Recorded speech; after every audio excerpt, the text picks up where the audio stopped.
El día de hoy, como ya se mencionó, vamos a estar trabajando más la cuestión didáctico-pedagógica a partir de algunas reflexiones y algunos elementos que durante mi trayectoria aquí en la Universidad de Guadalajara yo he podido rescatar como parte fundamental que debemos cuidar al momento de hacer un diseño instruccional.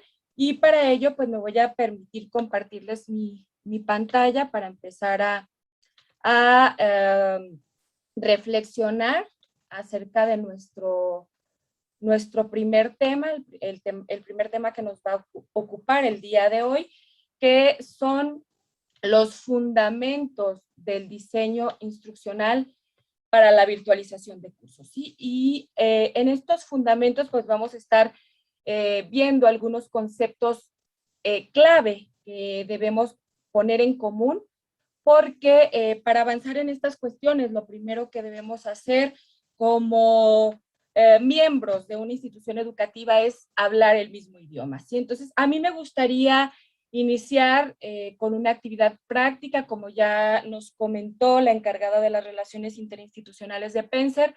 Vamos a estar compartiendo diferentes momentos. Ustedes pudieron ver en el brochure que se estuvo difundiendo que esta jornada de trabajo está dividida en 3 unidades de aprendizaje.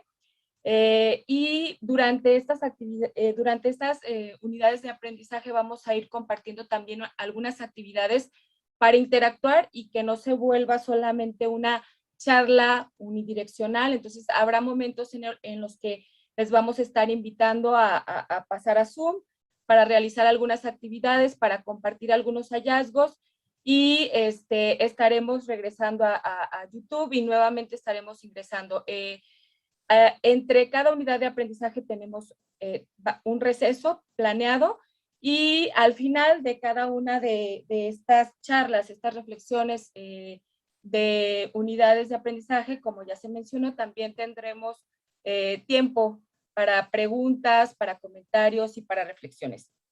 Sin más, a mí me gustaría iniciar una actividad en equipos de trabajo. La idea es que, pues con apoyo de la encargada de las relaciones interinstitucionales, los vamos a invitar a pasar a Zoom. Ella nos apoyará con la realización de equipos de trabajo, y lo que voy a hacer ahorita es explicar la dinámica de qué se va a tener que hacer al interior de cada uno de los equipos de trabajo en los que les toque colaborar. Eh, una persona del equipo va a tener que buscar una imagen similar a la que se muestra en pantalla, una imagen que sea sencilla, que esté realizada con figuras geométricas de preferencia para que sea fácil hacer los trazos. Vamos a tener 10 minutos para realizar esta actividad, y bueno, va a haber diferentes roles. Esta persona va a buscar la imagen, ¿sí? y la va a elegir. No va a mostrar esa imagen a nadie del resto del equipo, y esta misma persona es la que va a dar las instrucciones a otra persona que el equipo elija, para, a través de lo que esta persona vaya señalando, la persona que ustedes elijan va a ir dibujando aquello que la persona 1 le señale, ¿sí? El resto del equipo va a tomar notas de lo que está observando en el proceso, de cómo se está dando el proceso, qué dudas surgieron, cómo se resolvieron, qué hizo la persona 1 que estuvo dando instrucciones, qué hizo la persona 2, de qué manera interactuaron, etcétera, etcétera, ¿sí?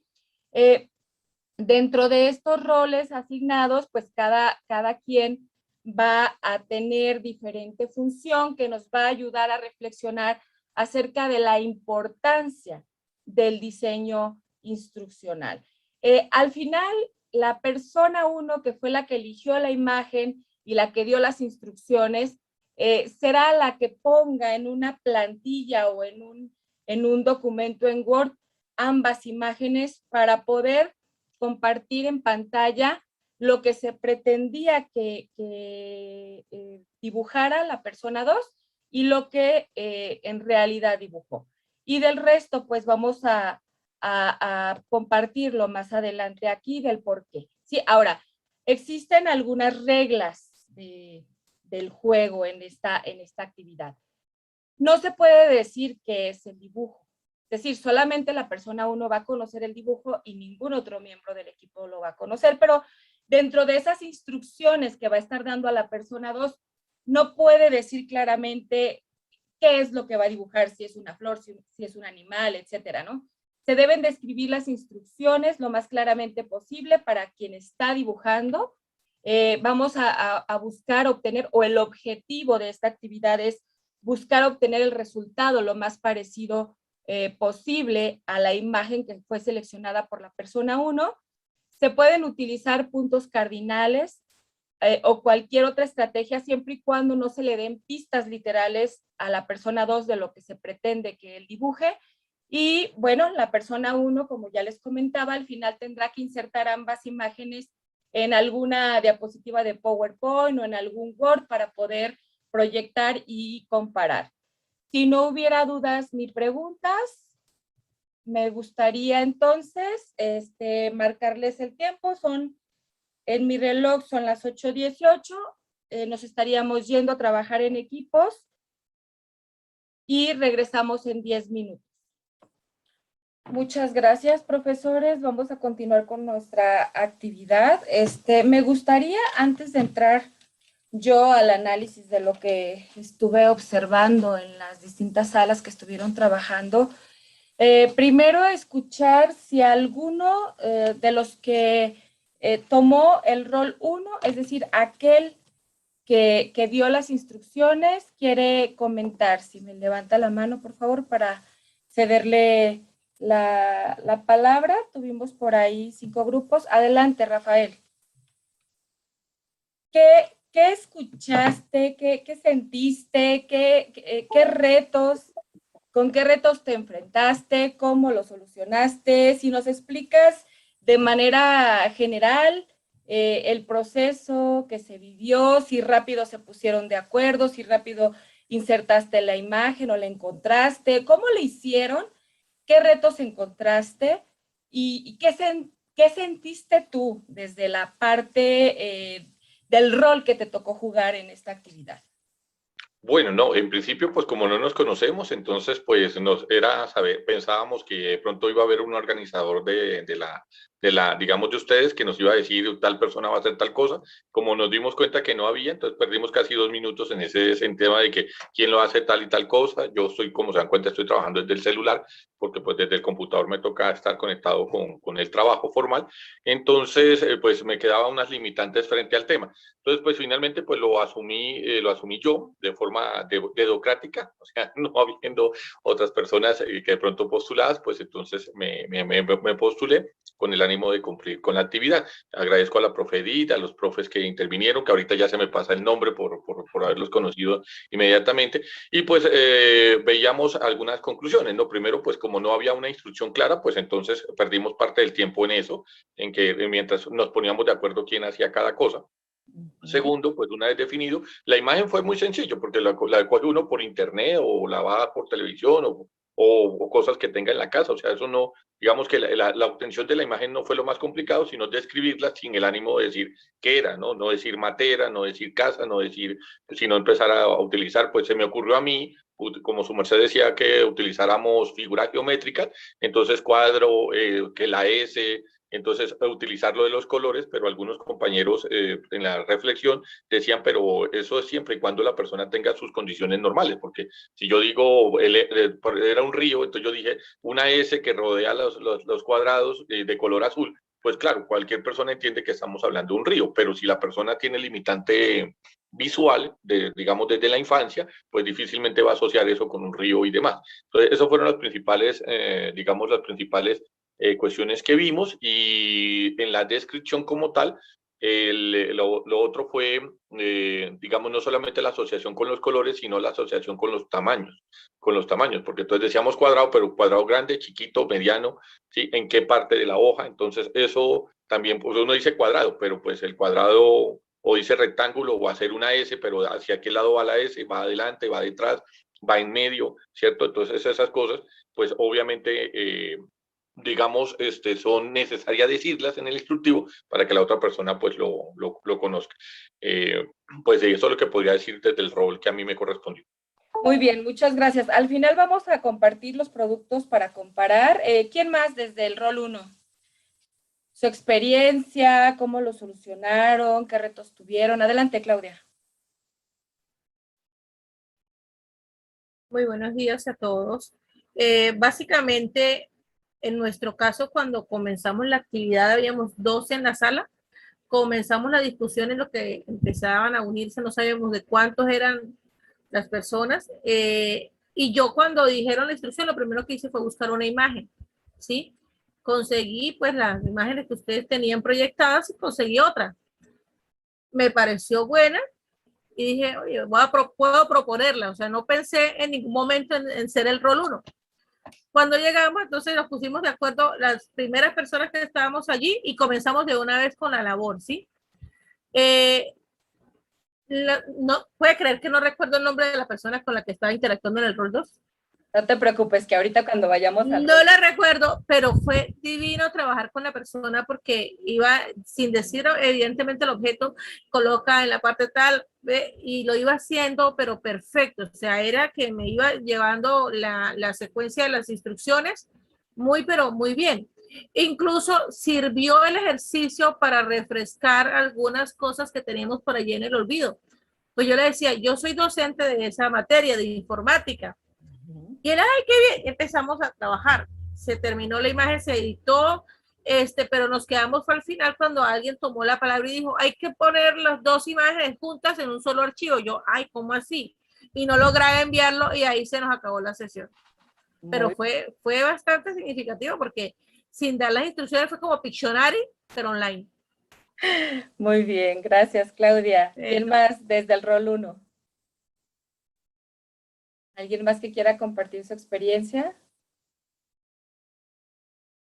¿No? Bueno, entonces iríamos desde el rol 2, desde aquel que siguió las instrucciones. Jerónimo, adelante.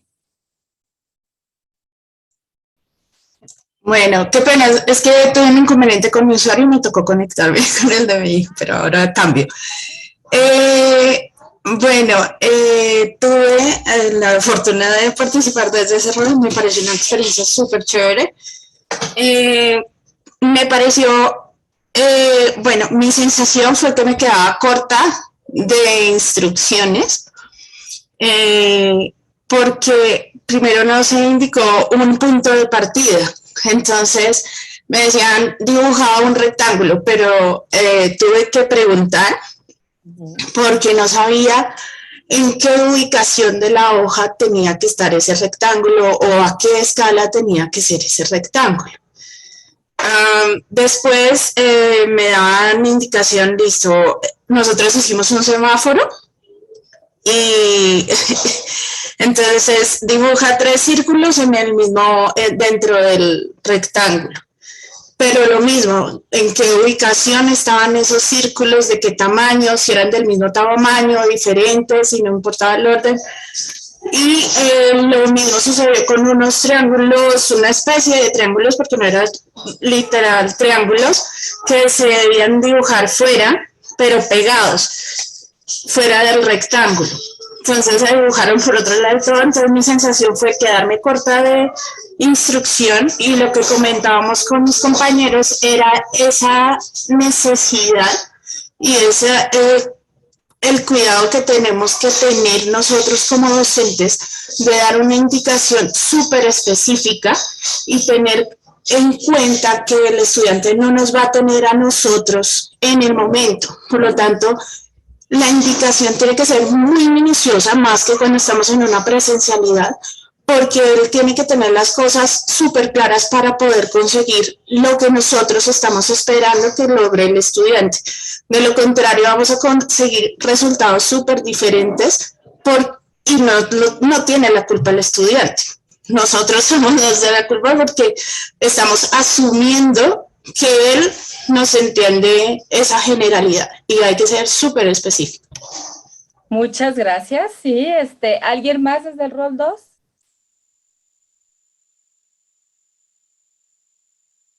Alguien que nos quiera compartir su experiencia desde el rol 2, que por ahí no veo ninguna mano levantada. ¿Qué sintieron los que dibujaron? ¿Sintieron que todo estaba siendo claro? ¿Que lograron el objetivo? ¿Qué sentimientos también involucraron en el proceso? ¿Alguien más que nos quiera compartir su experiencia?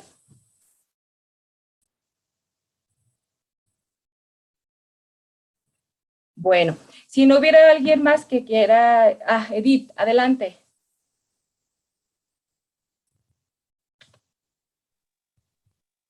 Ok.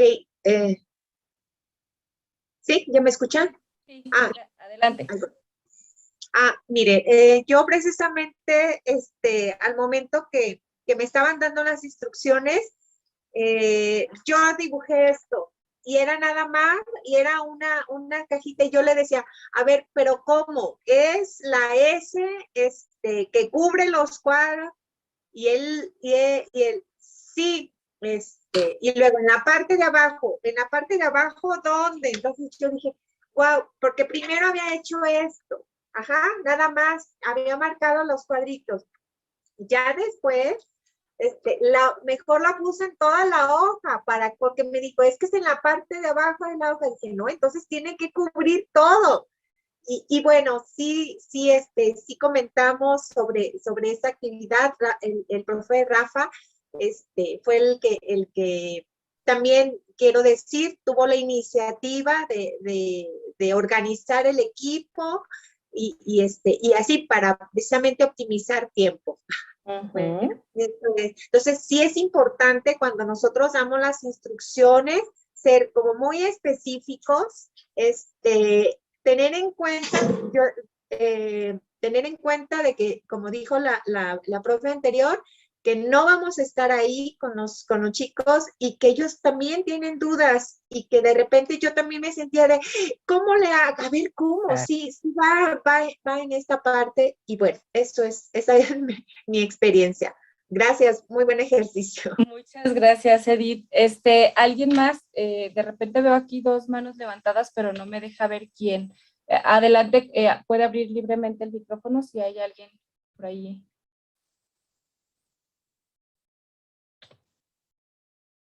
Estoy tratando. Adelante. ¿Aló? Sí, Betty, adelante. Escuchamos. Hola. Sí, Bueno. Pues lo primero es que tuve una muy buena directora y la verdad es que desde el principio su descripción fue muy buena porque de una cuando empezó, como que lo que ella dijo ahora, Claudia, es que entendí que era el dibujo, cómo iba a ser y sentí que me divertí mucho jugando con los tamaños y además recordando cosas que ella me enseñó. Yo estoy aprendiendo y al final terminé como, las tres terminamos como decorando y arreglando que se viera mejor. Me gustaría compartirles la imagen cómo quedó, no sé si se puede. Adelante, de hecho ese es el siguiente Listo. paso. Adelante, que Bueno. compartiendo cuál era el objetivo y qué era lo que se logró. Y la otra cuestión es si respetamos las reglas, porque yo estuve rolando por ahí en todos los grupos y de plano me di cuenta que hubo quienes dijeron, pero la profe dijo que esto no se podía hacer, pero ¿qué tiene? ¿No? Entonces, esa no es la idea, esa no es la idea y ahorita vamos a reflexionar. ¿La están viendo? Sí, adelante. Sí, lo último es que no pudimos colocar la imagen que ella tenía, pero así quedó la imagen que le entendí. Listo. ¿Sí? Claudia, ¿tendrás por ahí la imagen que pretendías que se dibujara para poder contrastar?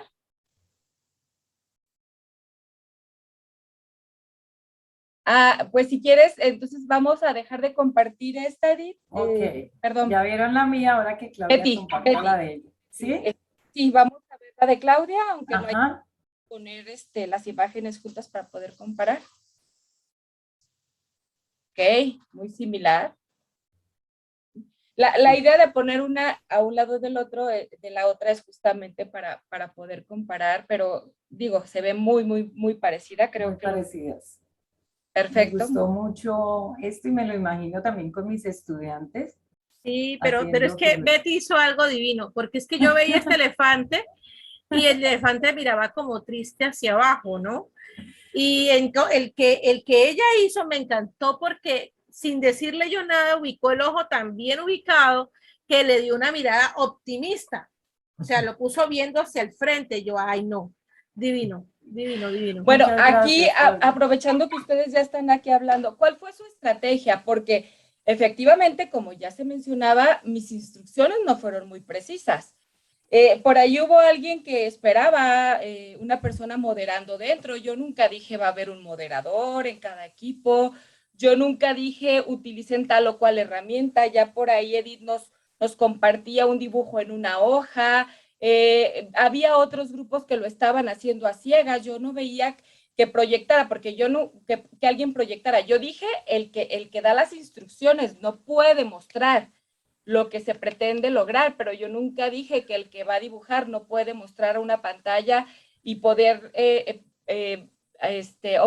mostrarle al que estaba dictando las instrucciones para que le fuera diciendo si sí o si no, se quitaba, si borraba, si era arriba, si era abajo, si era en cuál cuadrante.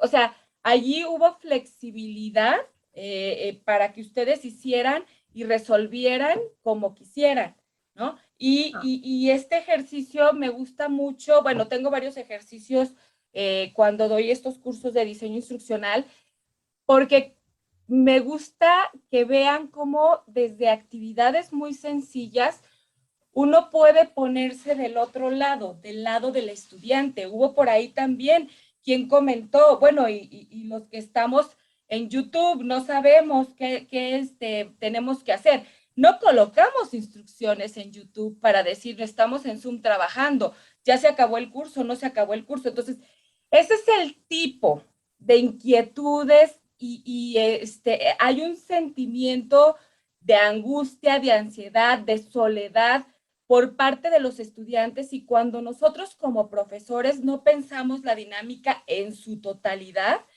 y colocamos instrucciones en los diferentes lugares donde debemos colocar, previendo a lo mejor aquellos que entren 3 o 5 minutos tarde, previendo que tengo algunos profesores en Zoom, pero otros en YouTube, previendo que no todos tenemos un mismo bagaje cultural, porque aquí habemos profesores de diferentes países y a lo mejor podemos entender diferentes cosas por algunas palabras.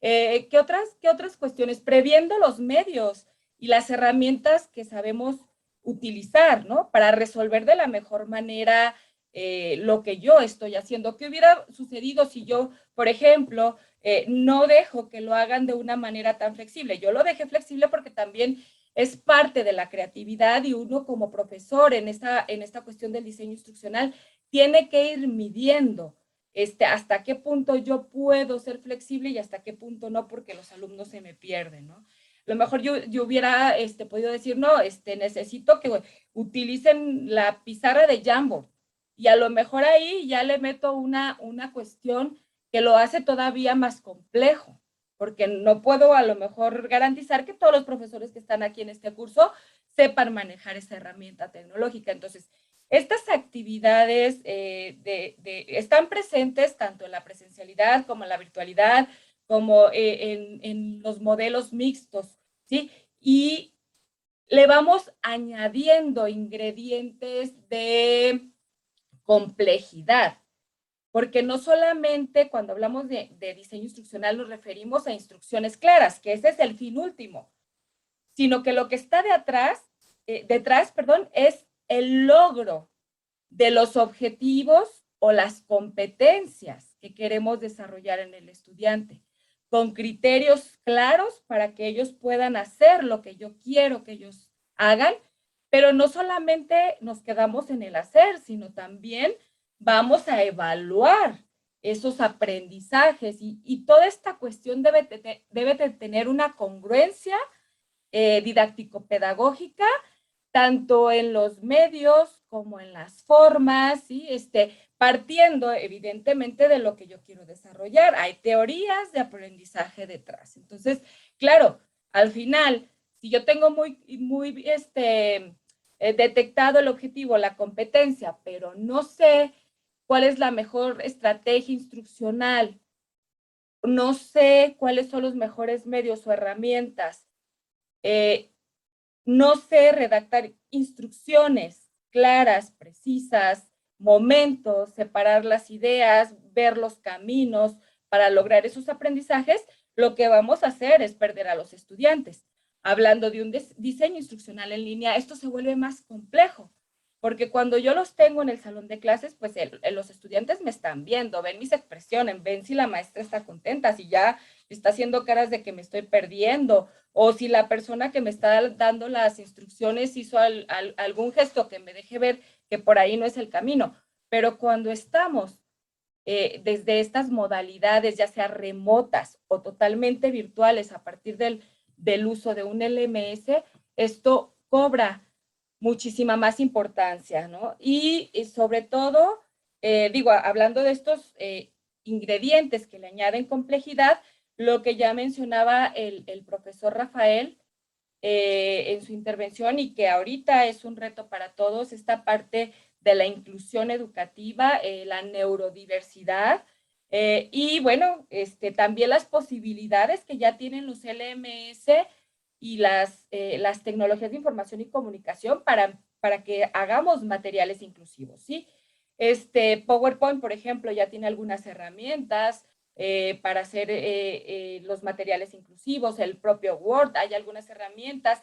Los LMS como el Moodle también tiene ya algunas herramientas donde el propio Zoom, cuando uno está dictando esta charla, donde luego te aparece subtitulados, algunas cosas. Hay algunos programas que son compatibles también a estas plataformas por ejemplo, para el braille y estas cuestiones que nos permiten hacer más inclusivas estas clases, pero que sin duda le ponen todavía un ingrediente más de complejidad a esta cuestión. No sé si haya alguien que quiera comentar algo más respecto a esta primera dinámica. La idea era que sintieran eso que nosotros sentimos desde un escenario real, ¿no? Porque pudiera haber, como les digo, ansiedad, esto no me quedó claro, estoy esperando que alguien venga y me dé los roles de trabajo. Si se fijan, yo ni siquiera dije el que hace el rol 1 va a ser el líder, no. O sea, hubo algunos equipos que tardaron más en ponerse de acuerdo, hubo equipos que decían, no, bueno, yo estoy desde el celular, no cuento con las herramientas adecuadas para trabajar, y eso también es una reflexión. Para el éxito de la virtualidad y de cualquier modalidad, ¿no? Hablando también de uno de los temas que me va a tocar trabajar, que es en la unidad 3, la unidad de aprendizaje 3, el éxito o fracaso de esta o cualquier modalidad es una corresponsabilidad, ¿no? Como decimos aquí en mi país, o sea, si te vas a la guerra sin fusil, pues ¿a qué vas a la guerra? O sea, estamos en un curso, tenemos que tener las herramientas adecuadas para poder cumplir o aprovechar lo mejor posible este curso, ¿sí? Hasta aquí yo dejaría mi reflexión. Yo no sé si alguien más quisiera comentar algo respecto a esta primera experiencia. Tenemos todavía muchas cuestiones por reflexionar, pero yo lo que quería era que lo vivieran y que además pudiéramos reflexionar cómo esto del diseño instruccional está presente en nuestra vida personal también. O sea, esto es aplicable de manera transversal a todo lo que hacemos, no nada más en nuestra profesión como docentes. ¿Alguna manita levantada o continuamos con nuestra presentación? Bueno, perfecto. Pues si no hubiera más, yo me voy a permitir continuar compartiendo mi... Hay 3 personas con la mano levantada. Ay, perdón, yo no veo a nadie. Si me ayudas con ella, Samantha, por favor. Adelante, profesora Catalina, por favor, puede. Gracias. Nosotros en nuestro grupo tuvimos una situación particular que se me olvidó comentártela, y es una docente, una participante tuvo problemas de conectividad. O sea, te lo comento porque es un caso que suele suceder y fue muy chévere que pasara también. Tuvo problemas de conectividad, entonces no alcanzó a oír toda la instrucción de la actividad como tal. Cuando ella se conectó, preguntó si tocaba dibujar. Yo no oí en el momento, tampoco le alcancé a oír cuando ella preguntó, pero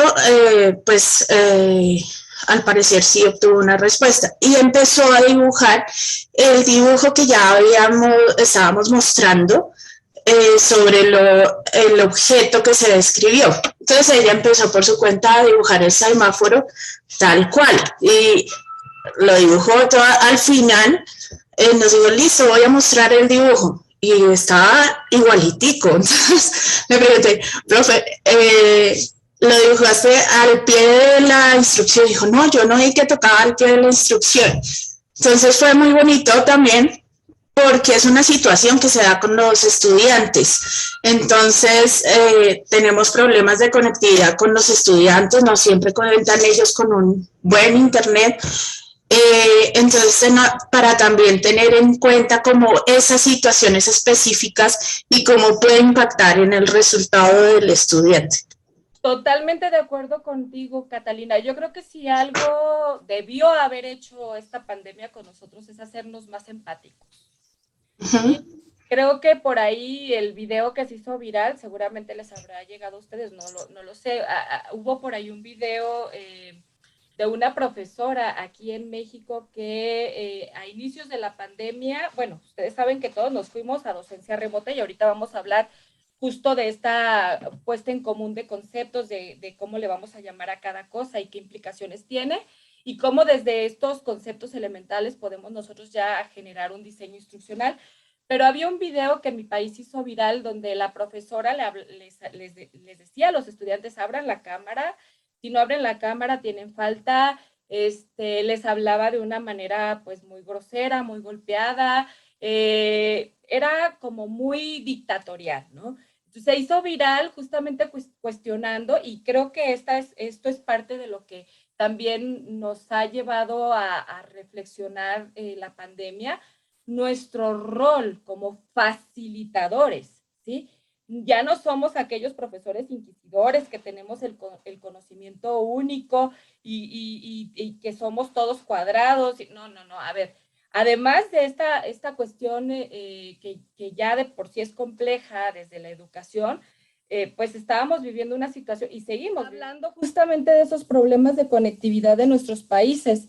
Y me pasa, ya me había pasado una vez cuando estábamos en la actividad, y bueno, retomando esta cuestión de la profesora, a todos nos puede pasar, ¿no? Yo hablaba de esa experiencia donde a veces nosotros como profesores somos muy inflexibles, y que aparte de todos los problemas que ya tenemos de salud, de todos los retos que nos trajo el habernos trasladado a la docencia remota, el estarnos esforzando para luego mejorar esta cuestión y trasladarnos hacia la docencia virtual o en línea, pues también tenemos estas cuestiones que son reales y que muchas veces no les creemos a nuestros estudiantes. Cuando yo sondeo con ellos cómo se han sentido, cómo han estado, ellos me dicen mucho eso de, maestra, es que creemos que a veces ustedes como profesores no nos creen, ponen en duda cuando nosotros les decimos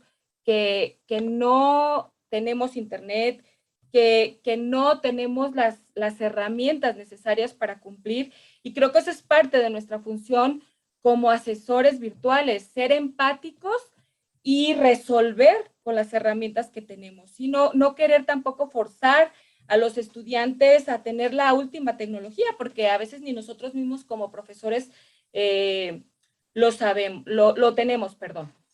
Y hablando de estas cuestiones, pues tendremos que ser lo suficientemente creativos. Por ejemplo, yo tuve por ahí una alumna que me decía, maestra, solamente hay una computadora en casa, la mayoría del tiempo la utiliza mi mamá porque trabaja desde casa y yo no puedo hacer las tareas de manera digital. ¿Se las puedo escribir? ¿Le puedo tomar una fotografía y se las envío al buzón? Sí, sin problema. Pero a lo mejor si yo hubiera sido la profesora antes de la pandemia, hubiera dicho, no, ¿cómo es posible que ahorita no tengas estas herramientas? Yo lo necesito digital, ¿no? Entonces creo que es parte de lo que ha trabajado también la pandemia, o debería de haber trabajado la pandemia nosotros como profesores, ser más sensibles a las necesidades de los estudiantes, ser más empáticos y ponernos nuevamente en su lugar.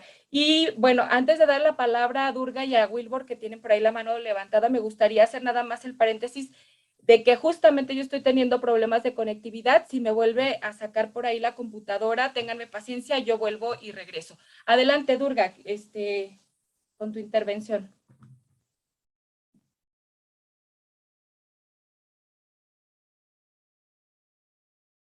¿Sí me escuchas, Durga? Durga Ramírez dice en el... Bueno, si no, vamos con Wilbur. Wilbur está...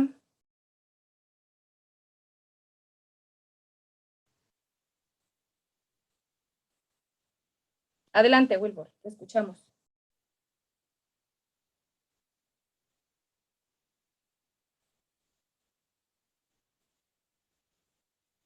Al parecer no se le escucha, profesor. Ahora sí, por favor, resulta que no, buenos días, resulta, perdón, que no podía abrir mi audio y por eso no pude intervenir, disculpa. Entonces no sé si me escuchan porque sí, hubo un momento en que ya tuve que ir a recurrir al Facebook para no perderme porque realmente es interesante y cómo nosotros con las herramientas que tenemos podemos poner toda nuestra creatividad como lo han demostrado y me pareció interesante porque ahí están tenemos en el Word pues herramientas, dibujos, como de entrar pues y no podemos pues diseñar lo que nosotros queremos que los alumnos, incluso decir a los alumnos que lo pueden hacer como lo hizo ahora, ¿no? Entonces, creo que todas esas herramientas que ahora le felicito realmente nos permiten despertar y crear, hacer más creativos nuestra relación con nuestros alumnos y también con nuestros colegas cuando compartimos eso, ¿no? Y creo que no es tan difícil, solo que hay que manejar, sí, esas herramientas del Word, debemos conocer cómo debe funcionar el Excel, el PowerPoint, que se puede hacer una serie de juegos interesantes y los chicos cuando solo lo pones en movimiento, cómo están todos, porque vas observando, entonces me parece interesante y que tenemos que romper ya nuestras barreras, que no podemos y ver a esta posibilidad con lo que nos estás diciendo, ¿no? Me gustó mucho cómo entras por las teorías y luego llegas a la práctica. Yo creo que eso también es una lección que estamos recibiendo toditos los profesores, ¿no? Nosotros ya no importa que ya no, sí, pues yo ya lo hice con mi PowerPoint, si lo entendió o no, pero no llegas a la práctica, ¿no? Entonces, esta mañana para mí esto me ha suscitado y me alegro porque yo jugaba con esos dibujitos, pongo unas flechitas, pongo así, pero juntar 2 o 3 y cómo lo puede construir incluso imágenes interesantes, ¿no? Que de verdad está en los profesores, en nosotros los profesores, que asumamos ya una responsabilidad y Spencer nos está dando. Y eso me parece que no debemos desaprovechar. Ese es un ejercicio, yo lo he hecho, he estado jugando, ¿no? ya lo puedo hacer, ¿no? Porque antes quería escuchar y bueno, me perdía y no lo daba tanta importancia, ya me enteré, pero hay que practicar. Yo creo que todos los que tenemos dificultad de entrar, salir, es porque no estamos practicando.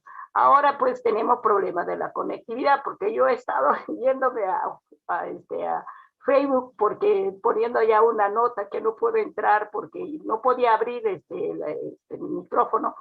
Entonces me parecía, también hay que tener paciencia, hay que decir a los alumnos, oiga, por favor, te vamos a tener eso, pero usted no se mueva. Porque si regresa, estaremos. Si no, lo vamos, si estás solo, voy a grabarte un video y por favor el video te va a ir indicando lo que tienes que hacer. Yo pienso que ese modelo colaborativo, que he entendido lo que has hecho, porque también se está haciendo, no lo hacemos.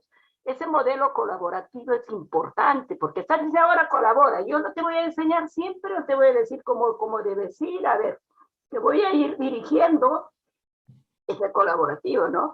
Ahora te colaboro para que conozcas tú mismo, ¿no? Lo realiza y la profesora que estaba haciendo el ejercicio tenía, ¿no? Aunque uno tiene dificultades, lo ha hecho. No puso un color, no sabía cómo hay que poner el color, qué sé yo, ¿no?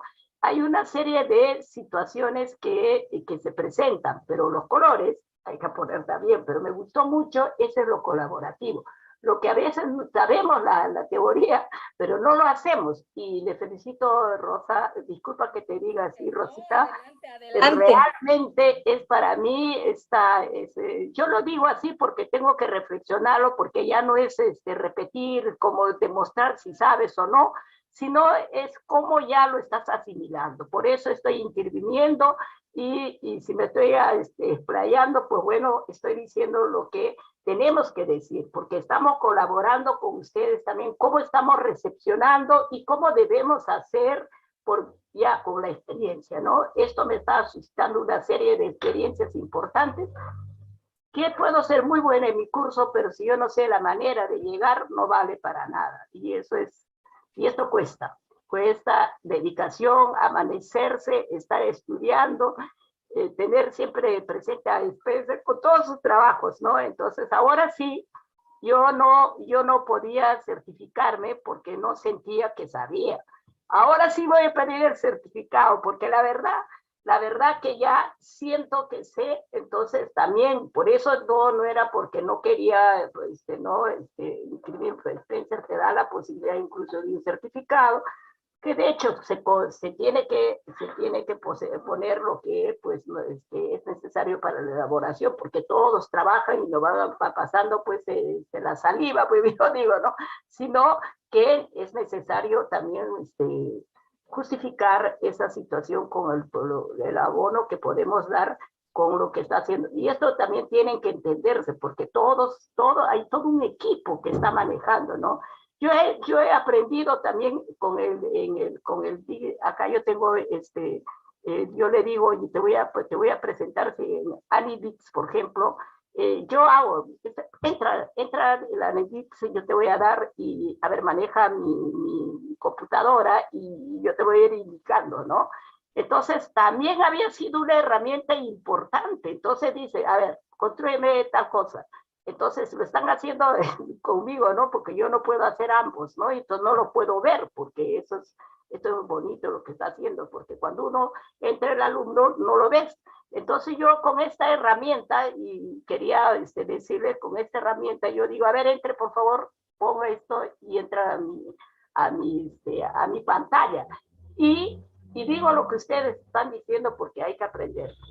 Yo hago un llamado a todos los profesores que rompamos ya barreras, que yo no sé, no soy milenia y tengo dificultades, pues tienen que sentarse ahí como un juego, porque yo también me encontré, acá verán ustedes, también tengo otro, que encontré casinos, que encontré juegos que son con diferentes colores. Entonces yo digo, a ver, este juego como yo lo puedo hacer, y lo trabajé con Word.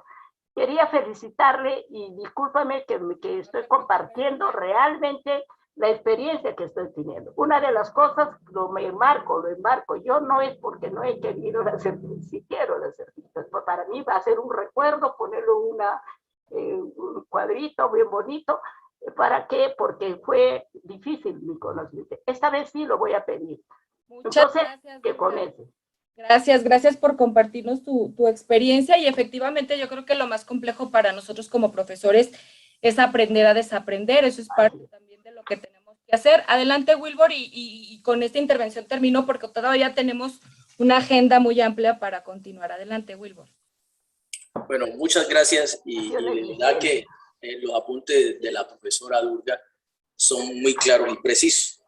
Pero en otro orden, quisiera dar como más de una reflexión, que estos diseños instruccionales deben de tener un lenguaje acorde al nivel del estudiante, porque a veces también nosotros pecamos como docentes en utilizar cierto nivel de lenguaje que está muy por encima del estudiante, y esto conlleva a confusiones porque creemos o pensamos que el estudiante debe interpretarlo como nosotros lo interpretamos, y yo creo que ahí también pecamos de manera inconsciente, pero que se sesga la intención comunicativa también. Del otro lado, frente a la actividad, creo que el juego no tiene edad. O sea, sencillamente, bajo una estrategia sencilla que plantea la profesora Rosa, tuvimos una consolidación grupal de cierta manera sin conocernos, con ideas diferentes, pero que digamos que esa diversidad del grupo también hizo interesante la actividad, ¿sí? Entonces, en los cursos a veces se contempla que los estudiantes, yo no me hago con tal porque quizás no rinde igual que yo o porque no tiene suficientes conocimientos, porque lo conocemos, pero entonces también de estas actividades también se deben de fortalecer el trabajo en grupo, el trabajo colaborativo, ¿sí? Sin que el estudiante llegue a pensar mal del otro. De otro lado, los resultados de aprendizaje tienen un punto. Parten de un punto que lo establece el docente, pero que cada estudiante consigue rutas diferentes, consigue experiencias distintas para llegar al mismo objetivo. Entonces, ahí viene la controversia del tema de la calificación, porque es un tema complejísimo, ¿cierto? Si vemos los trabajos que cada uno de los grupos presentó, eran muy diferentes. Unos más llegaban más a la puntualidad concreta del ejercicio que planteaba el líder, ¿cierto? Que había puesto la imagen. Algunos tuvieron muy cerca, pero otros tuvieron lejos, pero eso no quiere decir que el que esté lejos no es que no haya aprendido, ¿cierto? Entonces, creo que ahí hay una dinámica de discusión bastante amplia frente al tema. Y insisto, desde la institución donde estoy, es bajo qué concepto pedagógico se debe construir el diseño institucional. O sea, para poder tener una conexión institucional, para que el lenguaje universal dentro de la institución debe ser coherente con lo que plantea en su misión, en su visión, en su proyección educativa en la institución. Porque a veces nosotros los docentes construimos nuestras clases es a nuestra forma, a nuestra manera, sin tener en cuenta qué concepto filosófico o definición filosófica tenga la institución. Y yo creo que una institución se diferencia de otra es exactamente partiendo de allí. Totalmente de acuerdo con todos tus comentarios, Wilbur, y definitivamente esas estrategias de evaluación y esas formas de trabajar o de establecer cómo se conforman los grupos también dependerá de esa visión institucional, ¿no? Todos aprendemos de todos, podemos decir, bueno, yo desde mi experiencia lo que yo intento hacer cuando ya conozco un poquito más a mis estudiantes es distribuir los que tienen mayor dominio con los que más o menos y los que no, para que el grupo vaya de alguna manera caminando. Y la forma de evaluación yo creo que tendría que también tomar en cuenta el punto de partida del estudiante. Como bien lo dices, a lo mejor no todos lograron el objetivo final, pero sí hay un aprendizaje en el proceso y ahí tendríamos que establecer claramente cuáles van a ser las evidencias de aprendizaje y los criterios para evaluar. Pero creo que esto podríamos también profundizar un poquito más adelante. Aquí lo interesante es ver que si hacemos actividades significativas desde cosas muy sencillas, podemos también enganchar a nuestros estudiantes para que vean la utilidad que tiene para ellos el aprendizaje que van a obtener, ¿sí? Porque a veces lo manejamos de manera descontextualizada y muchas veces terminan los cursos, los chicos todavía se preguntan, ¿y esto para qué me va a servir? Entonces, necesitamos como profesores utilizar estrategias de diseño instruccional que sean significativas y evidentemente que respondan a una misión y a una visión institucional desde lo que hay de fondo, ¿sí? Sin más, me voy a permitir entonces entrar de lleno a esta unidad de aprendizaje 1, cuyo objetivo general es elaborar el diseño instruccional a partir de los fundamentos básicos para la virtualización de cursos. Y aquí yo intenté aterrizar dos cuestiones. Una es diferenciar los principales conceptos para distinguir las modalidades no convencionales, partiendo del hecho de que estas modalidades no convencionales son transversales a cualquier misión o visión institucional y que nosotros tendríamos que aterrizar lo que debería de llevar dentro este diseño instruccional. Y como objetivo particular 2 me planteo elaborar un diseño instruccional básico para el e-learning, todavía sin comenzar a hablar qué es el diseño instruccional desde la conceptualización y desde los autores, o qué modelos de diseño instruccional existen, cómo estos modelos se alinean a ciertas teorías de aprendizaje, o cómo algunos modelos son más flexibles que otros y dentro podemos integrar diferentes estrategias instruccionales. Entonces, aquí la idea en esta primera unidad de aprendizaje es cómo podemos comenzar a armar un diseño instruccional sencillo, elemental, aquellos profesores que no somos tan expertos en diseño instruccional y que a lo mejor ni siquiera nos damos cuenta que eso que estamos elaborando es diseño instruccional. ¿Sí? Entonces, los contenidos de esta primera unidad de aprendizaje son ¿qué son las modalidades educativas? Porque primero tenemos que establecer claramente en este bagaje de conceptos y términos que hemos comenzado a conocer aquellos profesores que venimos de la modalidad presencialidad, de la modalidad presencial, y que algunos profesores que ya tuvimos la oportunidad de trabajar desde la educación virtual ya tenemos un poquito más dominio de estos, pero necesitamos construir un lenguaje común para saber de qué estamos hablando, cuándo utilizamos tal o cual concepto y empezar a distinguir que un concepto muchas veces es utilizado como sinónimo de otro sin que necesariamente sea así, ¿sí? Entonces, la propuesta de contenidos para esta primera unidad de aprendizaje es qué son las modalidades educativas, la diferencia de la docencia remota de emergencia y la educación en línea, que creo que pues muchos hemos estado reflexionando en esta cuestión y que aquí también la mencionaremos una vez más para esa puesta en común de conceptos al hablar de modalidades educativas. Y finalmente voy a terminar esta primera unidad de aprendizaje con una propuesta para elaborar un diseño instruccional básico, como les decía, a lo mejor sin que nosotros sepamos que estamos haciendo un diseño instruccional, sino con elementos mínimos que nos podrían guiar para comenzar a hacerlo. ¿Sí? Entonces, primeramente necesitamos ponernos de acuerdo en qué entendemos por modalidad educativa. Y bueno, existen diferentes clasificaciones dependiendo de nuestros países y de la ley de educación a la que estemos haciendo referencia. En mi caso, bueno, hablando también de educación superior, podemos encontrar que de acuerdo a al nivel de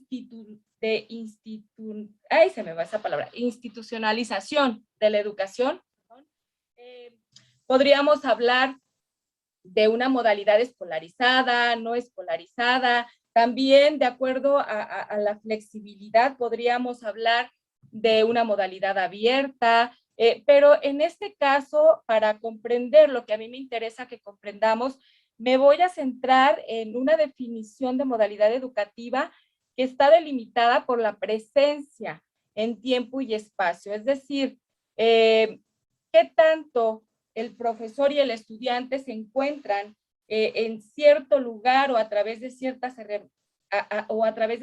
herramientas en un tiempo de manera real o de manera virtual, donde cada uno puede hacer la función sin necesidad de encontrarse en un tiempo y un espacio al mismo tiempo, ¿sí? Entonces, en este sentido, el término de modalidad educativa se entiende como los modos y formas en que se organizan las instituciones para cumplir con lo planteado en sus ideales educativos, como ya mencionaba el profesor Wilbur. Prácticamente lo podemos entender como la organización de los modos de aprender y los medios para lograrlo.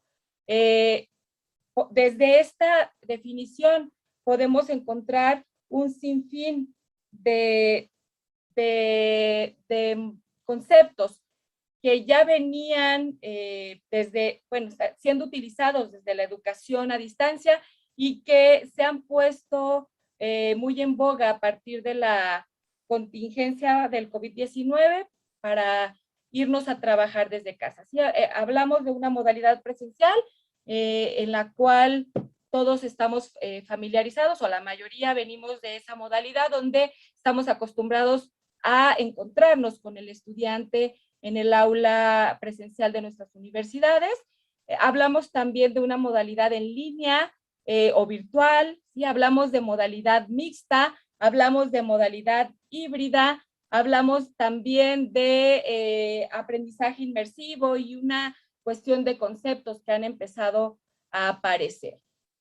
Entonces, primeramente yo necesito ponerme en contexto de estos conceptos que han encontrado un punto de convergencia. ¿Sí? Por un lado, en la flecha izquierda, como ya les venía diciendo, pues tenemos una modalidad presencial, tradicional o convencional, que había venido evolucionando, sí, claro, incluyendo tecnologías de información y comunicación, pero como una herramienta de apoyo, como una herramienta a la que los profesores podíamos, si queríamos incluir, pero que no estábamos ahí obligados a utilizarlas, ¿no? Si nosotros a lo mejor empezamos a hacer un uso del correo, de algunas herramientas básicas, pero no necesariamente teníamos todo un desarrollo, un diseño instruccional en un LMS para irnos a la virtualidad o a la modalidad mixta, ¿sí? Entonces, por otro lado, tenemos la evolución de estas modalidades desde la educación a distancia, o lo que es conocido como modalidades no convencionales, que siempre han intentado dar alternativas de educación a personas que habían quedado fuera de las aulas tradicionales de aprendizaje. Entonces, desde ahí podemos hablar de una evolución interesante a través de los años que ha tenido esta educación a distancia y estas modalidades no convencionales a partir de ya ciertas generaciones que han sido marcadas por el desarrollo de las tecnologías, ¿sí? Hablamos de una generación inicial donde la enseñanza era por correspondencia, donde se les enviaba a los estudiantes los materiales impresos a su lugar de residencia. Después, con la aparición de la radio, la televisión, los videos, empezamos a hablar de una generación de enseñanza multimedia, ¿sí? La enseñanza telemática, que ya incluye los hipertextos, el hipermedia. Cuando teníamos el teléfono, pues a lo mejor enviábamos los manuales o los libros impresos, pero hacíamos asesoría por teléfono. Y tenemos una cuarta generación, que es la generación que ha sido más disruptiva con la aparición de la Internet, la WWW, que como todos conocemos, que viene a revolucionar esta educación que viene avanzando desde la educación a distancia, y a partir de la generación de LMS, Learning Management System, como Moodle, como Classroom, como Blackboard, como todas estas plataformas que aparecen exclusivamente para estimular un aula presencial con sus espacios de interacción, pues nos vienen a hacer reflexionar acerca del rol que debemos de cubrir como profesores ante esta nueva era tecnológica. Y aquí empezamos a hablar pues del cambio del rol del profesor, que el aprendizaje está centrado en el estudiante, pero esto es algo que no es nuevo, que hemos venido hablando desde varios años atrás y que incluso lo hemos venido planteando también para la educación presencial, ¿sí? Ahora, propiamente por los medios a los que tenemos acceso en la educación virtual o en línea, definitivamente se habla no solo de la incorporación o el manejo de tecnologías de la información y comunicación, sino que esto lo que realmente tiene de fondo es el redefinir las funciones del docente y del estudiante, ¿sí? Donde pues se plantea un docente que sea facilitador, motivador, que retroalimente, que guíe los procesos de enseñanza-aprendizaje, pero que se reconoce que ese docente ya ha sido rebasado incluso por la misma Internet en cuanto al nivel de conocimientos que pudiera tener debido a la velocidad con la que la información está avanzando, ¿no? Entonces ya no podemos ser los meros transmisores de la información, tenemos que ser los facilitadores del aprendizaje de los estudiantes, y esto también demanda un nuevo rol de los estudiantes, ¿sí? Estudiantes más autogestivos, estudiantes más comprometidos, estudiantes que sepan qué se espera de ellos, porque a veces también nosotros como profesores cometemos por ahí el error de no dejarles claro qué es lo que esperamos de ellos, ¿sí? Bueno, esta diferencia entre la docencia remota de emergencia y la educación en línea, espero que ya a todos nos haya quedado muy claro, es decir, se viene la pandemia y todos nos vimos obligados a migrar a lo que algunos gestores de nuestras instituciones comenzaron a llamar como educación virtual, educación en línea, que en realidad no fue tal, fue una docencia remota de emergencia, es decir, a partir del uso de este tipo de herramientas como Zoom, Meet, comenzamos a transmitir información a nuestros estudiantes de la manera tradicional como lo hacíamos en el aula de clases. Seguimos centrados en transmitir información, ni siquiera en generar conocimiento, mucho menos en desarrollar aprendizaje, ¿sí? Entonces, tuvimos, como los profesores no dominábamos estas herramientas, ni tampoco sabíamos cómo utilizarlo, lo que hicimos fue trasladar lo que ya conocíamos, lo que hacíamos regularmente en nuestra aula tradicional, tratándolo de adaptar a las nuevas herramientas a las que yo tenía acceso, ¿sí? Entonces, pues reutilizamos nuestras presentaciones, reutilizamos nuestro discurso, nos conectamos, a lo mejor muchos pedimos ayuda, no sé, al sobrino, al hermano, al hijo, y lo resolvimos para poder conectarnos en tiempo real con los estudiantes, pero teníamos estudiantes ahí sentados frente a una computadora 4 horas, queriéndonos escuchar, porque ni siquiera sabíamos cómo hacer grupos o cómo yo les podía poner una actividad que lo llevara a interactuar o a reflexionar. Entonces, bueno, no digo que haya estado mal, simple y sencillamente yo creo que hicimos lo mejor que pudimos con lo que teníamos y que a casi año y medio de distancia de esa declaración de emergencia por la contingencia, creo que los profesores ya tendríamos que estar repensando nuestras prácticas educativas, desarrollando nuevas competencias, no solo tecnológicas, porque la idea central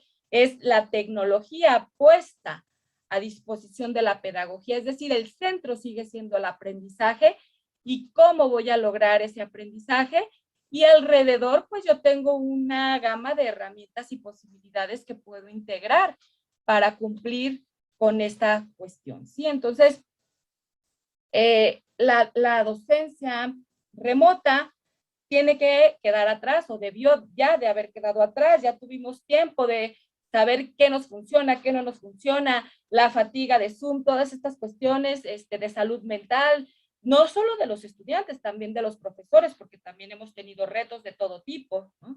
Entonces, aquí ya debemos comenzar a cuestionarnos cómo vamos a transitar a una modalidad realmente en línea o virtual o semipresencial, dependiendo de nuestras instituciones, porque también sabemos que en estas necesidades de la contingencia, pues vamos a tener que ser lo suficientemente flexibles para poder combinar diferentes tipos de prácticas, ¿sí? Pero concretamente hablando del tema del día de hoy, que la educación en línea o virtual, que yo lo utilizo como sinónimo y más adelante voy a decir por qué, pues la definimos como aquella en donde los docentes y estudiantes participan e interactúan en un entorno digital a través de recursos tecnológicos, haciendo uso de las facilidades que proporciona el Internet y las redes de computadora. Y aquí se habla de una mezcla síncrona y asíncrona, o sincrónica y asincrónica, que a eso sí lo entendemos como sinónimo y se puede utilizar cualquier concepto. Es decir,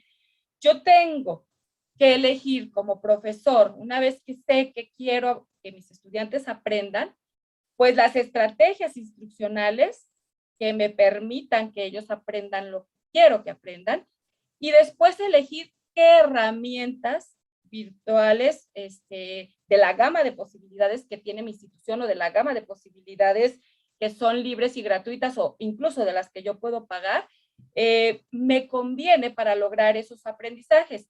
¿En qué momento a mí me conviene tener a mis estudiantes aquí a través de una pantalla y en qué momento me conviene que ellos trabajen de manera independiente en un LMS como Blackboard, Moodle o cualquier otro? O incluso hacer alguna otra actividad fuera de esas plataformas de aprendizaje utilizando algunas otras herramientas, ¿no? Entonces creo que a estas alturas esta cuestión de la docencia remota ya debería de quedar rebasada para nosotros como profesores y que ya deberíamos estarnos planteando otras posibilidades y estarnos retando a nosotros mismos para transformar nuestra práctica educativa. Aquí lo clave van a ser los conceptos síncronos y asíncronos, porque lo síncrono puede ser de manera presencial o puede ser de manera remota, y haciendo uso de este tipo de herramientas. La idea es que podamos nosotros pues darnos cita en cierto tiempo real y pues tener una conversación amena donde yo rápidamente pueda responder a las dudas o cuestionamientos o comentarios de mis estudiantes, pero también habrá momentos en los que pues no me necesite mi estudiante y que él pueda perfectamente leer, consultar algún video, etcétera, etcétera, ¿no? Esto también es muy importante entenderlo porque tenemos que entender el sentido que tiene cada uno de estos momentos y las herramientas que me pueden ayudar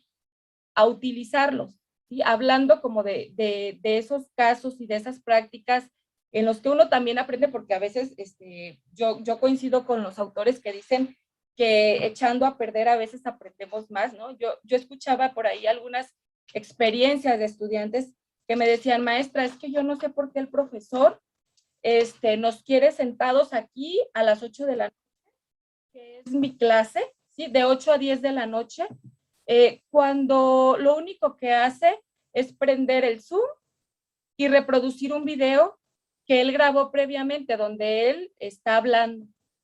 ¿Para qué quiere tenerme ahí desde las 8 hasta las 10 escuchando un video que él grabó cuando yo puedo escuchar ese video a la hora que yo quiera y desde donde yo esté?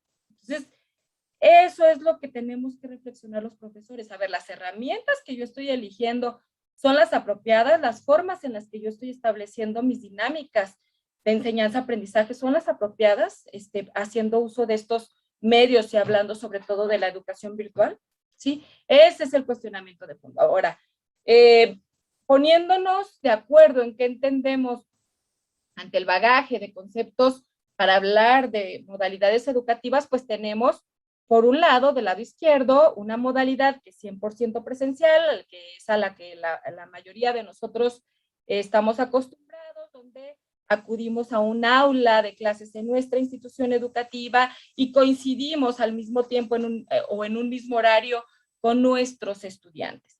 Luego hablamos de blended o modalidad mixta, donde hacemos una mezcla de práctica presencial, ¿sí? Con práctica virtual. Es decir, la tecnología se utiliza para complementar el aprendizaje presencial, el aprendizaje tradicional en el aula, o al contrario, puede haber un mayor trabajo en plataforma a través de un LMS, pero tenemos ciertas sesiones establecidas en la universidad o en la institución educativa donde el estudiante tiene que acudir presencialmente, ¿sí?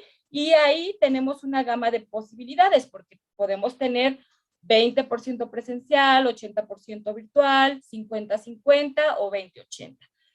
Pero luego también comienza a aparecer un nuevo concepto que al cual se le llama aprendizaje híbrido, y que muchos de nosotros lo hemos interpretado como la mezcla de cualquier posibilidad, o que muchos de nosotros también lo hemos confundido y lo hemos utilizado como sinónimo del aprendizaje mixto o el blended learning, ¿no? Sin embargo, el aprendizaje híbrido se lleva a cabo el aprendizaje híbrido resulta de la combinación de tener estudiantes presenciales y en línea, pero haciendo uso sobre todo de herramientas que hablan de docencia remota. Es decir, yo estoy en mi aula de clase, tengo unos estudiantes aquí porque de acuerdo a los lineamientos para los cuidados de la pandemia, pues tenemos que tener cierta distancia, nuestras aulas tienen que tener ciertas cuestiones, entonces pues resulta que yo tengo un grupo de 50 estudiantes y solamente puedo tener a lo mejor 25 aquí y los otros 25 van a estar conectados a través de mi Zoom, ¿sí? Esa es la docencia híbrida. No es la mezcla de cualquier posibilidad como nosotros en nuestras instituciones lo hemos traducido. Si nos ponemos a investigar un poquito más de este concepto, eso viene de algo que en inglés se llama HyFlex y bueno, que involucra un fuerte componente tecnológico, una fuerte inversión para tener ahí una cuestión tecnológica que nos permita atender a estudiantes en tiempo real conectados a distancia y estudiantes presenciales, porque la idea no es qué hago con los presenciales y qué hago con los de que están remotos, no, la idea es cómo integro a los remotos con los presenciales dentro de mis dinámicas y mi diseño instruccional.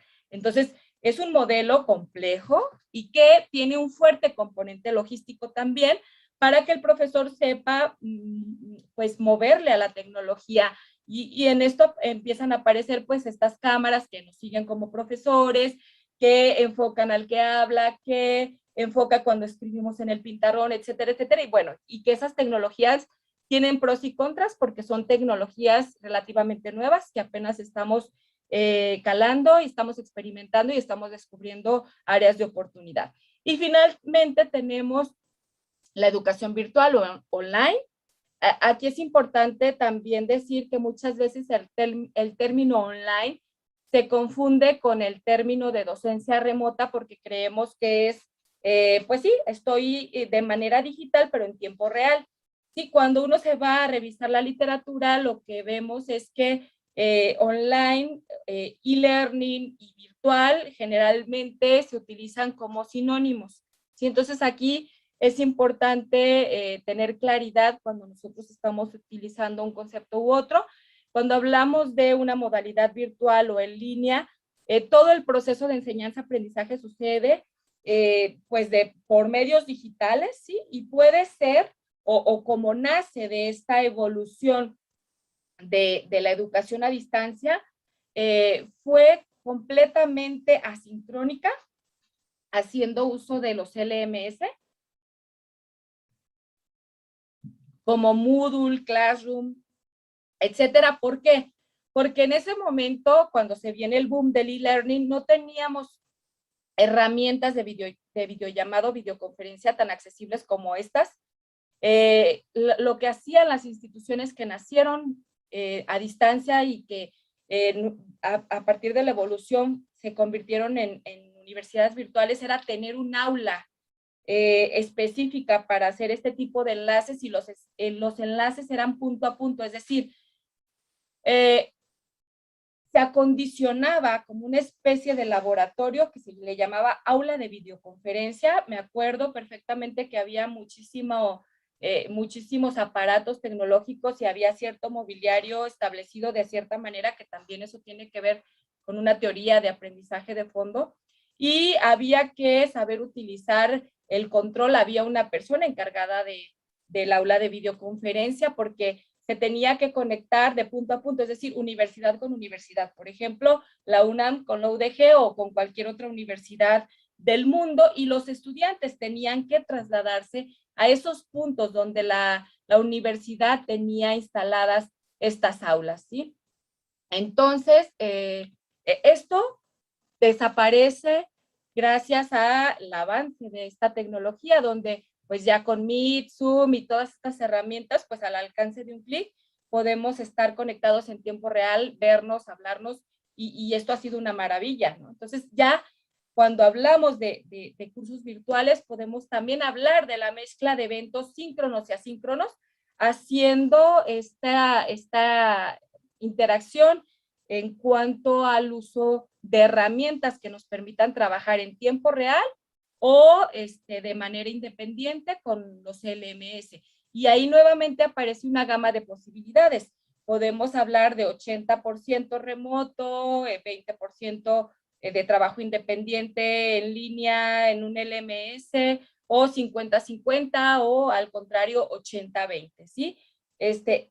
Hasta irnos al 100% también de trabajo asíncrono, porque muchas universidades así lo planteaban, porque había estudiantes que pues trabajan, que son papás, que tienen otras obligaciones y que les es difícil coincidir en tiempo real, ¿sí? Entonces por ahí se están utilizando algunas estrategias como grabar, subir, dejarlo a disposición de los estudiantes que tienen esas condiciones para que cuando puedan se puedan conectar, ¿no? Entonces, este marco conceptual es muy importante que lo tengamos claro para saber a qué nos estamos refiriendo, y de estas posibilidades y de estas mezclas también nosotros hacemos una elección de recursos que desde nuestro punto de vista sea óptima, ¿sí? Para lograr los aprendizajes. Entonces, yo tendría que decidir en cuanto a este abanico de posibilidades, ¿qué me conviene más? ¿Qué me conviene utilizar para los eventos síncronos? ¿Qué me conviene utilizar para los asíncronos? ¿Qué tanto voy a darle de sincronicidad o asincronicidad a mi curso en esta gama de posibilidades, ¿sí? Y entonces, pues, nuevamente, si hablamos de e-learning, forzosamente tenemos que acudir de manera presencial a una universidad. Los profesores tenemos que realizar combinaciones en nuestras prácticas, y desde ahí tenemos que saber para qué conviene utilizar el trabajo independiente y para qué conviene utilizar el trabajo en el aula de clases. ¿Por qué? Nuevamente hablando de las anécdotas vividas, de los aprendizajes adquiridos en cuanto a la experiencia. Por ahí una vez un estudiante me decía: maestra, pero ¿qué caso tiene que yo esté tomando el curso e-learning si el profesor nos hace venir al aula de clases para sentarnos en una computadora, en un laboratorio, y nos dice: ingresen al curso y hagan la actividad tal? Ese no es el sentido del aprendizaje mixto, de un e-learning, ¿no? Lo ideal sería, ok, ¿qué le voy a dejar de trabajo independiente a mi estudiante? ¿Qué le voy a dejar hacer? ¿Qué quiero que él haga de manera autogestiva? ¿Qué puede él hacer de manera independiente? Y cómo yo aprovecho ya ese bagaje de conocimiento para profundizar en el aula presencial.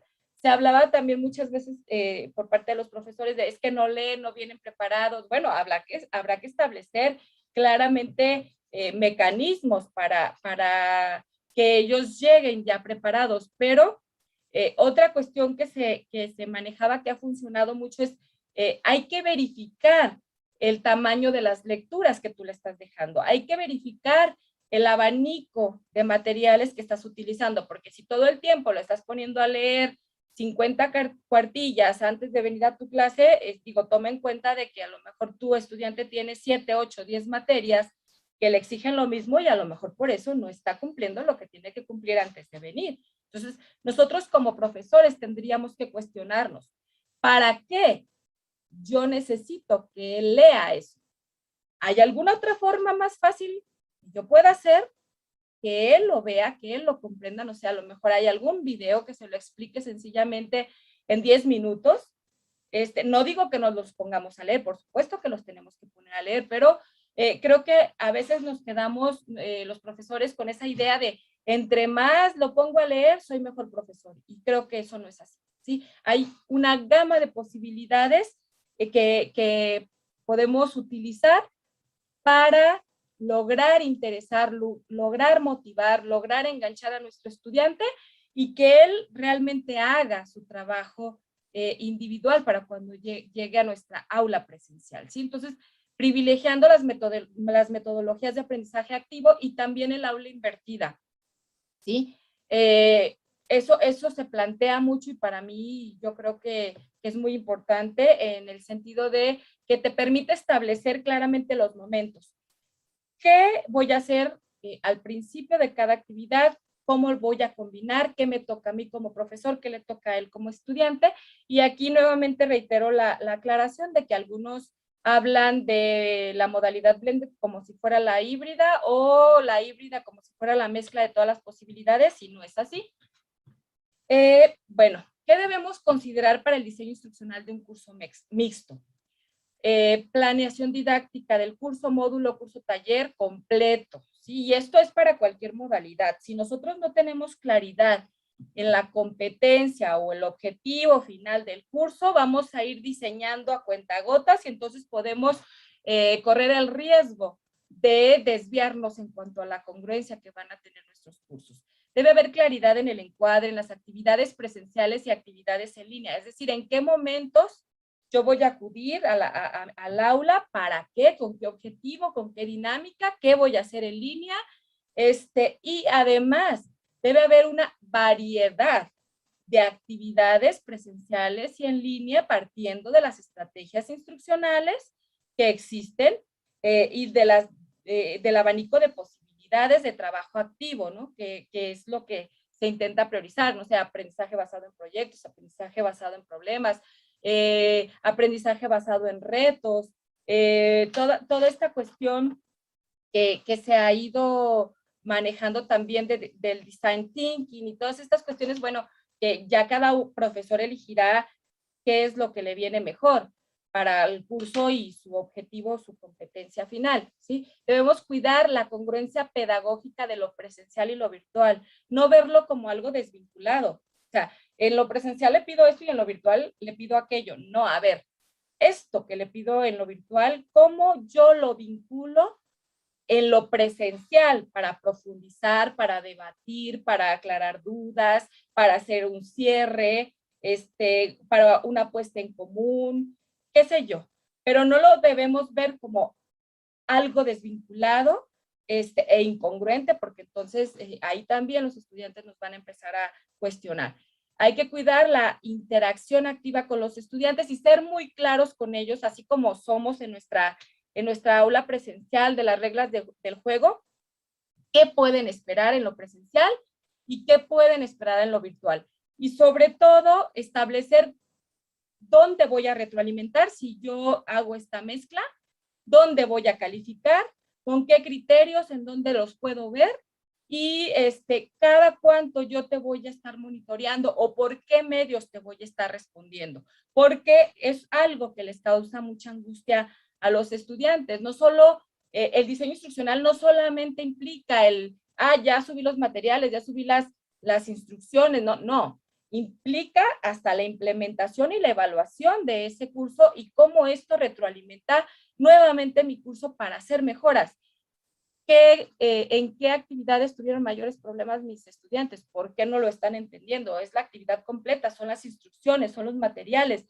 ¿Cómo yo voy a hacer ese ciclo de retroalimentación para mejorar mi diseño instruccional? ¿Sí? Y ahí, como parte importante, las reglas del juego desde el inicio. A ver, yo te voy a contestar por qué medios, cada cuánto tiempo, lo voy a hacer por el LMS, te voy a dar WhatsApp. Ahí cada quien tiene que reflexionar dentro de su abanico de posibilidades de herramientas, sus tiempos, etcétera, todo con reglas, ¿no? Porque, por ejemplo, hay profesores que no quieren darles el número de teléfono a sus estudiantes porque han tenido ya experiencias de que los acusan de acoso y estas cuestiones y son muy cuidadosos. Ha habido estrategias. Hay profesores que han sacado un número exclusivo como docente y lo tienen encendido en sus horarios de clases para responder dudas de todos sus grupos y después de eso lo apagan. Y hay profesores que no tienen ningún problema en darles un número, pero establecen horario. A ver, yo te voy a responder de tal hora a tal hora, fines de semana no trabajo. Es decir, ahí hay que ser muy, muy claros tanto de lo virtual como lo presencial. Implementar el aula invertida, como ya les decía, estrategias didácticas adecuadas a objetivos o aprendizajes significativos desde el desarrollo de competencias o desde las evidencias de aprendizaje, ¿no? La evaluación de evidencias de aprendizaje, y ahí pues dependerá del modelo que tiene su institución, como ya lo mencionaba el profesor Wilbur, ¿no? ¿Qué está detrás? ¿Cuál es la misión y la visión institucional? Y el toque que como institución le van a dar. Hay que priorizar también estrategias de metacognición, coevaluación, autoevaluación, diferentes tipos de instrumentos, porque muchas veces los profesores hacemos un diseño instruccional donde llegan los estudiantes a la siguiente unidad y dicen, no, yo ya sé qué viene. Lo primero va a ser leer tal cosa, lo segundo va a ser trabajar en equipo, o sea, no cambiamos las dinámicas y el abanico de posibilidades es infinita. Nosotros realmente lo que nos tenemos que cuestionar es, para este objetivo o para esta competencia, ¿qué estrategias instruccionales me van a funcionar? O qué modelo de diseño instruccional, con qué estrategias instruccionales, no sé, dependiendo de las elecciones que se hagan, ¿no?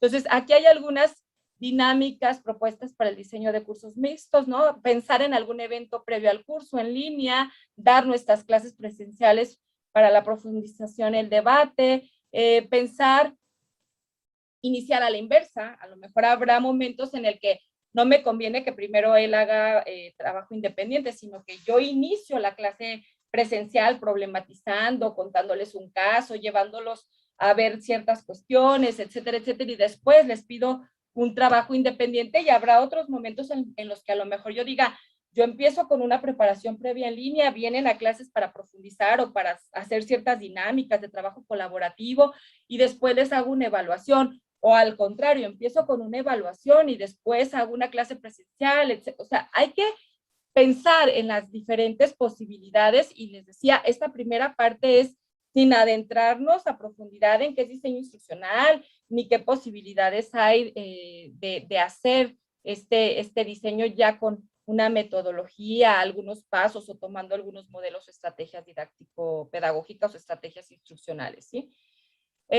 Hablando de la modalidad virtual o en línea, hay que tratar la combinación de eventos síncronos y asíncronos con diferentes niveles. Hay que elegir cuál es la mejor mezcla, es decir, no significa que si mi clase dura 3 horas en un día, yo tenga que tener las 3 horas a los muchachos haciendo este tipo de cuestiones, sino que a lo mejor yo puedo decidir si una semana lo hago de esta manera, otra semana lo hago utilizando una plataforma de aprendizaje, o si tengo 2 clases de 2 horas como yo, a lo mejor el martes trabajo de una forma y el jueves trabajo de otra forma, pero haciendo también una variedad de estrategias y de actividades.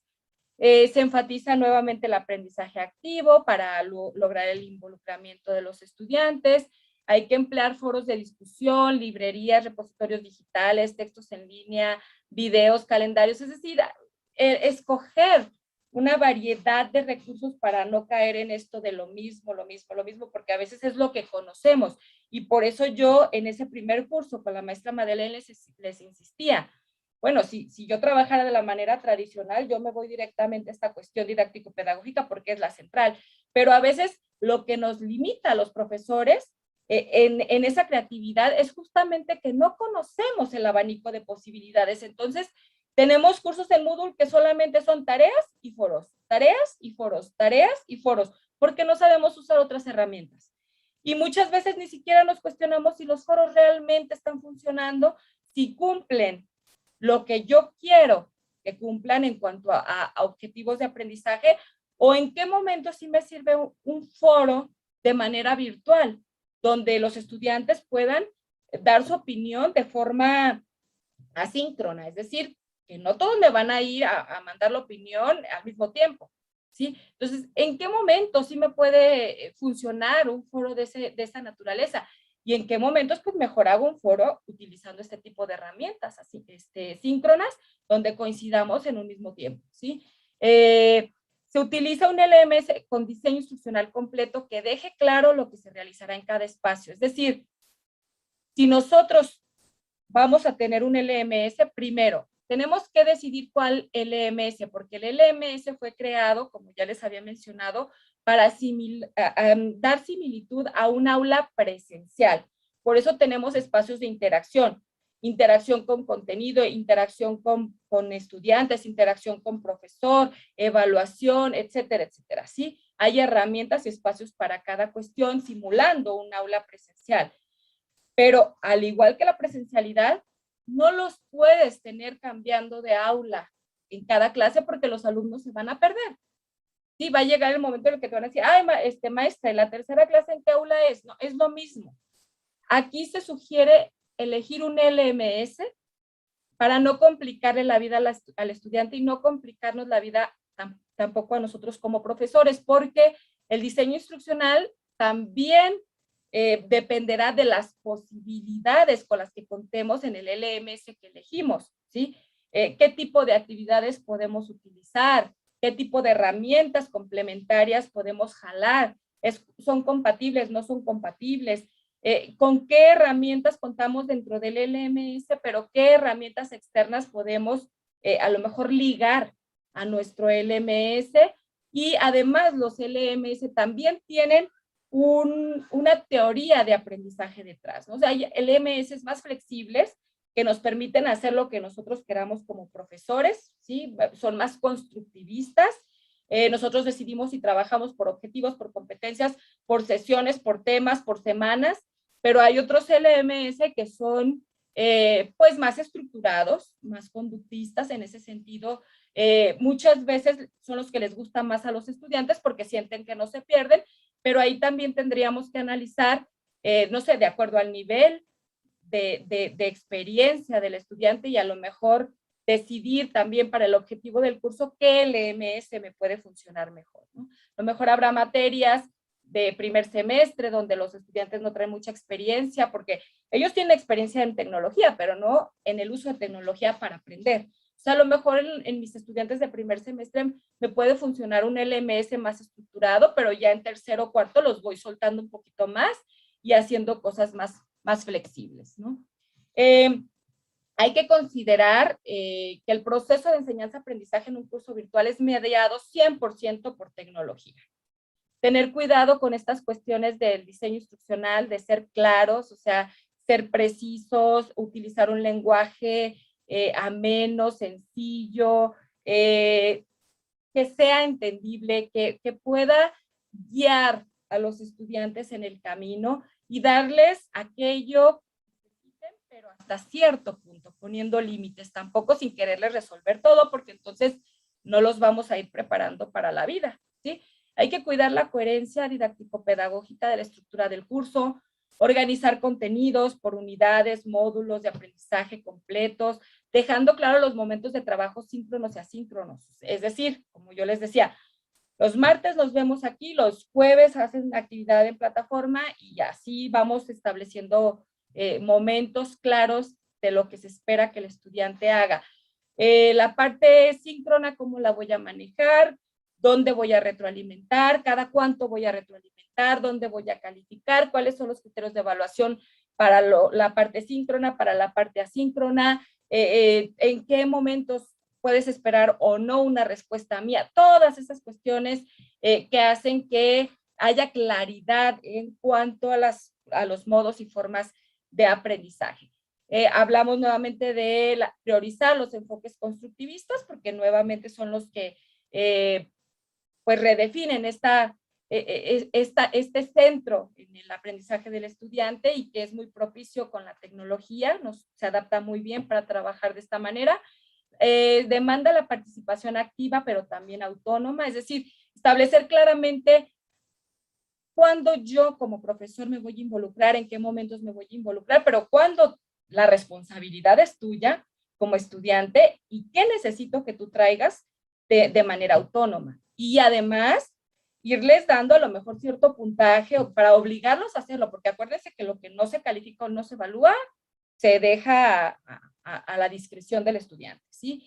hay que fomentar el desarrollo de habilidades de investigación, de autogestión, esta parte de gestión de la información, hay que promover el aprendizaje significativo, dependiendo del grado de trabajo síncrono también se puede utilizar el aula invertida, ¿sí? Yo puedo perfectamente hacer dinámicas en tiempo real, que a lo mejor también podría hacer en el aula presencial. Ahí tendríamos que analizar las necesidades propias de la materia, pero también lo podríamos hacer, ¿no? Y bueno, hay algunos elementos mínimos que hablan de la calidad de un curso virtual, es decir, que debe de tener algo de aprendizaje centrado en el estudiante. Aquí también va a depender de sus universidades y del modelo que esté detrás de la misión, la visión y todas estas cuestiones, pero creo que todos coincidiremos en que pues estas modalidades no convencionales privilegian el aprendizaje centrado en el estudiante.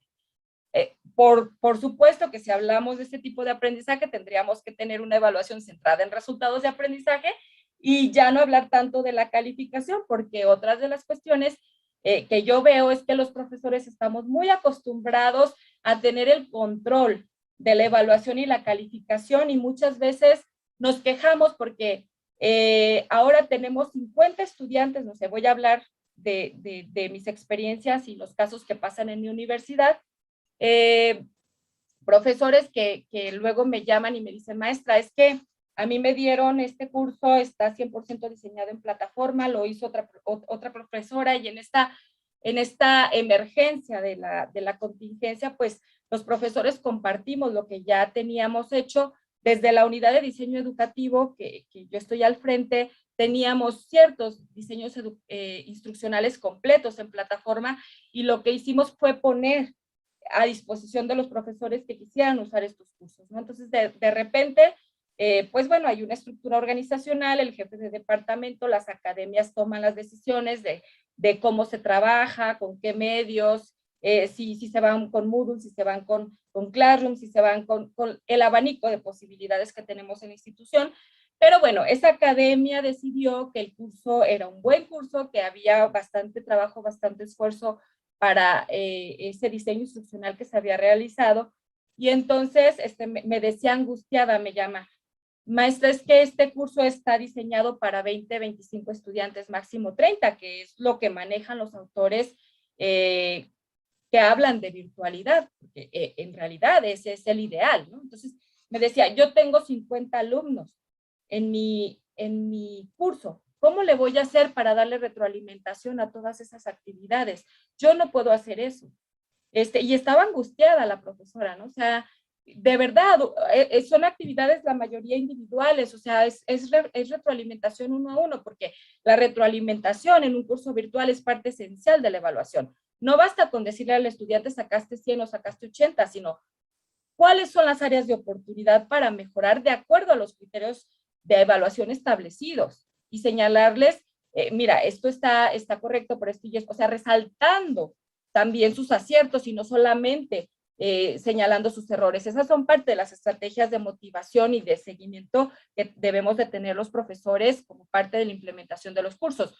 Una comunicación asertiva, ¿cómo le digo esto? Porque acuérdense que a veces la comunicación así en tiempo real y viéndonos a través de una cámara es difícil, la comunicación oral. Imagínense la comunicación escrita. Entonces a veces pueden entender algo que yo no quise decir, ¿no? Entonces yo le decía a la maestra, creo que estamos acostumbrados a ver la tecnología como nuestro enemigo y no como nuestro amigo. A ver, maestra, ¿por qué no aplica el aula invertida y les dice a sus estudiantes, la retroalimentación va a ser aquí, la actividad va a ser en plataforma y la calificación la voy a ir capturando en plataforma, pero la retroalimentación la voy a hacer aquí, en la sesión en tiempo real, para que usted tenga la oportunidad de decirle, fulano, esto, rápidamente, y por eso tienes tanto, y usted va y la captura en la plataforma, y usted solamente deja claramente establecido con la academia que va a estar haciendo la aula invertida y que la retroalimentación la va a estar haciendo aquí. Si usted no tiene necesidad de estar evaluando todo el tiempo a los estudiantes, usted establezca sus momentos de evaluación. ¿Por qué queremos tener el control de todo en todo momento? A ver, ¿en qué momento la propia herramienta me puede hacer la evaluación de conocimiento? O sea, yo puedo establecer evaluación con actividades más integrales que me dejen ver procesos cognitivos, pero si yo quiero saber si él conoce de tal o cual tema, pues ahí programe quizzes o cuestionarios o cosas que sean autocalificables y quites ese trabajo, porque eso perfectamente lo puede hacer la tecnología. Entonces, esto también es importante, que aprendamos a ver la tecnología como una aliada y no como algo que nos da más trabajo, y que también entiendo que no todos tenemos a lo mejor las condiciones ideales para implementar un curso 100% virtual usando un LMS o combinando este tipo de medios, porque nuestros grupos son muy grandes y tendremos que usar otro tipo de estrategias. A lo mejor, bueno, sí, muchachos, este curso que ya está aquí, pues está para trabajo individual, pero yo meto ahí, yo veo en qué momentos puedo hacer equipos, o si hago equipos de trabajo transversal, qué sé yo. Puede haber infinidad de estrategias. La idea es ser creativos, ¿sí? Y la idea también es dejar muy claro que la retroalimentación, el seguimiento y la comunicación asertiva desde el diseño de las instrucciones hasta la implementación y la evaluación son parte fundamental para el éxito de un diseño instruccional de un curso. Porque acuérdense que yo ya les he empezado a decir que el diseño instruccional no llega solamente a ya diseñé el curso, ya está en la plataforma, listo, no. Es todo un proceso. Más adelante vamos a profundizar un poquito más acerca de esto y también variar las estrategias de evaluación, porque queremos evaluarlo todo nosotros. Hay que darles criterios claros, instrumentos diseñados para que ellos puedan también hacer autoevaluación y coevaluación y que se hagan conscientes de qué es lo que han ido aprendiendo, ¿sí? Ahora, yo les hablaba de que vamos a hacer un primer ejercicio de diseño instruccional sin necesidad de siquiera saber que esto es diseño instruccional. ¿Cómo le hicimos en la Universidad de Guadalajara? Porque esto surge de ahí. De nuestra experiencia ante la contingencia COVID para instituciones presenciales. Más adelante les voy a hablar de cuántos profesores, cuántos estudiantes tenemos más o menos en nuestra universidad, cómo está conformado y esto para que se den una idea de la magnitud. Pero bueno, hubo un equipo de personas que aquí cito desde la Universidad de Guadalajara, que nos reunimos preocupados por cómo vamos a apoyar de una manera fácil a aquellos profesores que nunca han tenido un contacto con el diseño instruccional, que ni siquiera saben qué es diseño instruccional o que existen modelos o estrategias instruccionales para hacer todo un desarrollo en la virtualidad, ¿no? Entonces, aquí empezamos a proponer alguna serie de pasos. Si ustedes se fijan, la programación está hablando del cierre de cursos, porque ya se nos venía el cierre de semestre, pero que definitivamente lo podemos utilizar como ejemplo y quitándole lo del cierre. Todos tenemos una programación de curso, ¿no? O por lo menos en mi universidad así se maneja. Uno tiene un plan de curso con ciertos objetivos o ciertas competencias, ciertas unidades de aprendizaje, con ciertos temas o contenidos que debo desarrollar. Y si hablamos de competencias, pues también tengo habilidades, actitudes y valores desarrollados, subcompetencias, competencias específicas y todas estas cuestiones. Y tengo evidencias de aprendizaje. Si hablamos de competencias, pues tengo una evidencia de aprendizaje final, un producto final integrador que me va a ayudar a evaluar el logro de esa competencia, y tengo productos parciales de las unidades o módulos dentro de mi curso que le van abonando también a la construcción de ese producto o esa actividad integradora final del curso.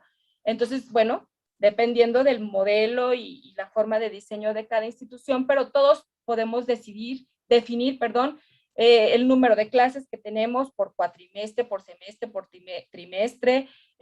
Todos podemos organizar fechas de entrega de actividades, todos podemos visualizar de esa programación qué días puedo hacer sesiones sincrónicas y qué días puedo hacer sesiones asincrónicas. Todos podemos a partir de esa programación también definir los días de evaluación, qué tipos de evaluación necesito hacer, si son de conocimientos, si son de procesos, cuáles son los instrumentos o las actividades de evaluación que más me convienen, etcétera, etcétera. Una vez que nosotros tenemos una programación, tentativa de nuestro curso, podemos elegir esto, en qué plataforma o LMS me conviene más hacerlo. Nosotros hablábamos de Moodle o Classroom porque son las plataformas que nosotros manejamos desde la Universidad de Guadalajara, bueno, concretamente desde el Centro Universitario de Ciencias Económico-Administrativas. Puede que otros centros universitarios tengan otras opciones, pero nosotros tenemos concretamente esas dos, por eso les dábamos esas dos opciones. Una vez que usted tiene su programación, por número de sesiones, de acuerdo a lo que resta del semestre, entonces elija en qué plataforma va a utilizar esto y también elija la herramienta para hacer las videoconferencias, porque teníamos ciertas licencias de Zoom, pero no todos los profesores, pero bueno, todos teníamos Meet, ¿no? Entonces también con qué herramienta vamos a utilizar, qué herramienta vamos a utilizar para esa parte sincrónica. Una vez que tenemos esto, entonces podemos definir el tipo de actividades de aprendizaje para esa programación y teniendo clara la plataforma y las herramientas de la plataforma. Ustedes ya conocieron con Madeleine un abanico de posibilidades de la plataforma. ¿Sí? Aquí también podemos incluir herramientas pues que estén fuera de la plataforma, que puedan ser complementarias, porque dentro a lo mejor no hay una herramienta que me permita hacer lo que esa herramienta sí me permite hacer y que a lo mejor yo puedo jalar a partir de la generación de un link. Aquí, si queremos nosotros incluir tecnologías fuera de la plataforma, herramientas tecnológicas fuera de la plataforma, solo tendríamos que verificar que sean compatibles para que nos deje ver la actividad dentro del LMS, ver si son evaluables, si no son evaluables, etcétera, para poder definir claramente nuestro diseño instruccional. Luego, entonces, si ya defino yo mi tipo de actividades, si a lo mejor trabajo por objetivos, voy a hacer énfasis en los conocimientos, si trabajo por competencias, voy a hacer énfasis en los procesos de conocimiento, los procedimientos, ahora sí que, o puedo a lo mejor actividades más cognitivas, no sé, dependiendo de lo que yo persiga en mi curso. Y una vez que yo defino el tipo de actividades, entonces también tengo una gama de posibilidades de evaluación, ¿sí? Reflexiones personales, take home, portafolio de evidencias, autoevaluaciones, exámenes, proyectos, aquí coevaluaciones, videos, videoconferencias, etcétera. Y tengo además una gama de posibilidades de instrumentos para evaluar. Cuestionarios, rúbricas, etcétera, etcétera. Yo tendría que definir los momentos y la congruencia de utilizar tal o cual actividad o instrumento para evaluar tal o cual actividad. Si yo estoy hablando del desarrollo de procesos, del desarrollo de habilidades, del pensamiento complejo, pues definitivamente no podría utilizar un cuestionario porque el cuestionario solo me mide conocimientos, ¿no? Entonces, tener esa habilidad para elegir con congruencia la mezcla de herramientas en todos estos momentos. Y finalmente vamos a ir a la redacción de instrucciones, ¿sí? Que tienen que ser claras, tienen que ser concretas, tienen que ser precisas, tienen que ser asertivas en la comunicación, considerando los momentos síncronos y asíncronos. Es decir, ya sabemos que lo que queda en plataforma en el LMS, la redacción va dirigida al estudiante, él la tiene que entender, tiene que entender lo que lea. A lo mejor para los momentos síncronos, pues yo lo voy a ver en Zoom, lo voy a ver en Meet, la instrucción es para mí, que me quede claro el objetivo, la competencia que voy a desarrollar, la estrategia instruccional, o los pasos que voy a seguir desde tal estrategia, no sé, desde el aprendizaje basado en problemas o en proyectos, y yo les voy a ir dando las instrucciones. Tengo que tener claridad en los medios, los que van a entrar tarde, etcétera, etcétera, ¿sí? Tengo que cuidar el diseño instruccional de los dos escenarios. Ahora, ¿en qué momentos nos pueden servir los elementos síncronos? Intercambio de perspectivas entre alumnos, es necesario que los estudiantes aprendan unos de otros mediante la colaboración, interacciones que requieran el papel docente como facilitador o mediador, oportunidades para construir comunidad, hasta para la cuestión emocional o afectiva también, o sea, si los vemos que están a lo mejor deprimidos, se están desconectando, se están yendo, pues a lo mejor aquí, listo, un evento síncrono. Ejemplos de actividades síncronas: debate, discusión en equipo, exámenes interactivos en vivo utilizando herramientas como Kahoot, Socrative, etcétera, ¿no? ¿En qué momento nos pueden servir los eventos asíncronos? desarrollar conocimientos conceptuales, especialmente de ideas o conceptos básicos, evaluación de las perspectivas o antecedentes de conocimientos previos, cuando los estudiantes pueden interactuar con un material a su propio ritmo, como el video, el caso que les comentaba, si el tipo de información o contenido requiere una cantidad considerable de tiempo para análisis o reflexión, o sea, no nos vamos a llevar ahí nosotros las 2 horas explicándole algo que él lo puede ver en un video, ¿sí? Entonces hay algunas actividades por ahí sugeridas a manera de ejemplo que podemos hacer de forma sincrónica y evidentemente existe una gama mucho más amplia, ¿sí? Ahora, me gustaría que nos fuéramos a una actividad, tenemos 15 minutos, vamos un poquito desfasados en los tiempos, todavía nos quedan 2 unidades de aprendizaje, así es de que por ahí se les va a compartir un link donde ustedes van a poder, déjenme, abro aquí mi Word.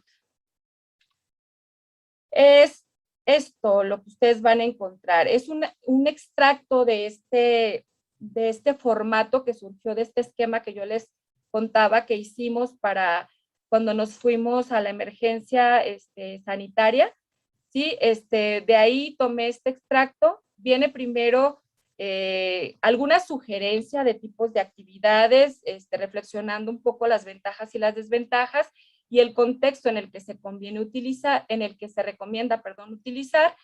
Evidentemente estas solo son algunas ideas someras, esto puede ir a mucho mayor profundidad, pero bueno, la idea aquí es cómo puedo hacer un diseño instruccional sin ser experto en diseño instruccional, ¿sí? Entonces, sin entender todos esos conceptos o conocer todas estas estrategias instruccionales o estos procedimientos, porque definitivamente un diseño instruccional ya es algo muy especializado que conlleva ciertos conocimientos y habilidades desde distintas disciplinas, ¿no? Pero bueno, a partir de esta gama de posibilidades, siendo yo experto en la materia que imparto, pero a lo mejor no necesariamente experto en diseño instruccional o sin una formación didáctico-pedagógica muy profunda, ¿cómo yo puedo hacer un curso virtual, ¿no? Viene un apartado A, donde vienen los datos generales del curso, ahí ya viene pues llenado con un ejemplo. Después de estos datos generales, nosotros tendríamos que tener muy claro el recorte de contenido de nuestro curso, que es esto que yo les menciono que nosotros tenemos en nuestra universidad, que le llamamos planeación, donde en las academias están conformadas por todos los profesores que damos una materia similar, una misma materia o un cúmulo de materias que le abonan a una misma competencia o a un mismo objetivo. Tenemos claro el recorte de contenido, es decir, la competencia general del curso, del taller, del módulo, el número de semanas, el número de horas, cuál es o en su defecto el objetivo general del curso. Si hablamos de competencias, tenemos claro cuáles son esos conocimientos, habilidades, actitudes y valores. Luego tenemos claro la parte de las subcompetencias, cómo se conforma cada una de ellas o los objetivos particulares de las unidades o módulos del curso. A partir de ahí comenzamos a desprender lo que se llaman competencias específicas para los que trabajamos por competencias o por lo menos desde el modelo de la UDI así está, que se convierten en actividades de aprendizaje que integran esos conocimientos, habilidades, actitudes y valores, ¿sí?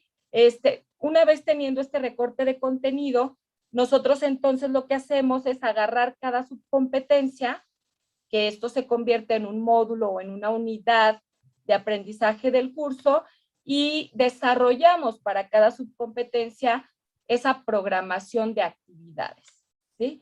Aquí, bueno, es una propuesta y es un ejemplo de cómo nosotros lo hicimos.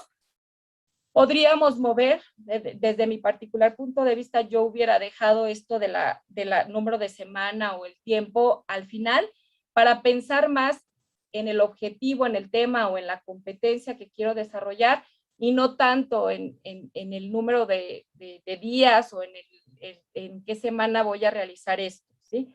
Evidentemente, tengo que reflexionar que lo que yo esté planteando en la actividad, pues sea viable en el tiempo que van a tener los chicos para trabajar de manera síncrona o asíncrona, pero bueno, esto es una propuesta y ahí cada quien lo puede adaptar de acuerdo a a su institución, ¿sí? Y viene un primer cuadrito lleno, como para darnos una idea, las horas por alumno, la descripción de la actividad. En la descripción de la actividad hay que ser muy claros que la parte asíncrona, y aquí ustedes también van a ver, digo, es un ejemplo, pero no significa que sea una buena práctica. Acuérdense que podemos aprender de lo bueno o lo malo. Si yo les dije, la parte asíncrona tiene que estar totalmente descrita en cuanto a los momentos y qué va a hacer el estudiante, con qué cosa, en qué momento, en qué tiempo. Entonces, es una forma de irle dando orden.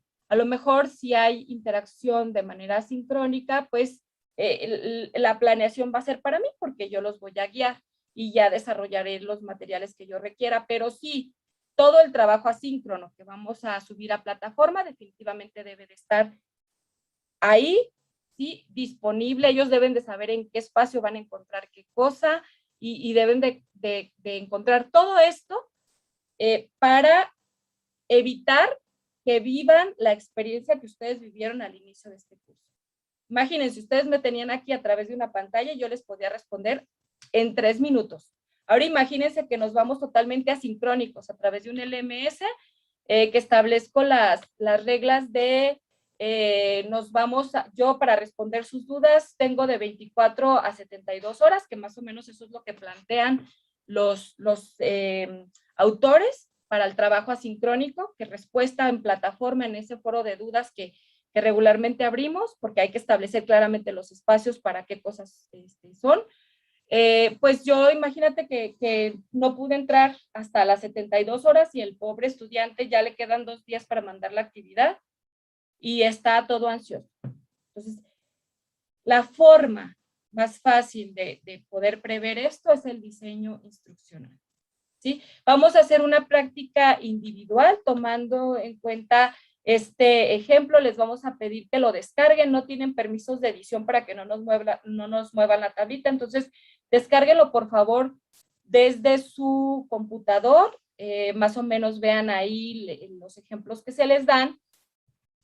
Y llenen esta última columna haciendo uso de los ejemplos, siendo críticos de los ejemplos a partir de todo lo que hemos hablado ahorita y cómo ustedes podrían incluso mejorar este ejemplo. Llénenlo con una sesión de uno de sus cursos que impartan, por favor. Si pueden nada más poner arriba, ahí sí les voy a pedir que editen para saber a qué curso se están refiriendo. Esto también se puede adaptar a su institución. Yo lo llené dependiendo tomando en cuenta, los datos de mi institución, pero a lo mejor aquí habría otra información general importante que debiéramos conocer. Por ejemplo, si es una materia seriada, si por ejemplo es matemáticas 1, 2 y 3 y ustedes dan la 3, o sea, qué prerequisitos ya debe de tener el estudiante, algunas cuestiones que nos ayuden a entender lo que debemos de hacer para el diseño instruccional. Entonces, nos damos 15 minutitos. Samantha, ¿estás por ahí?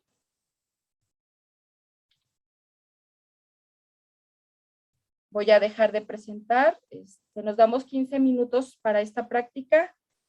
Son las 10:45. A las 11 regresamos nada más a compartir esta experiencia y posterior a esto nos vamos a ir a receso. ¿Hay alguna duda o pregunta con relación a la actividad?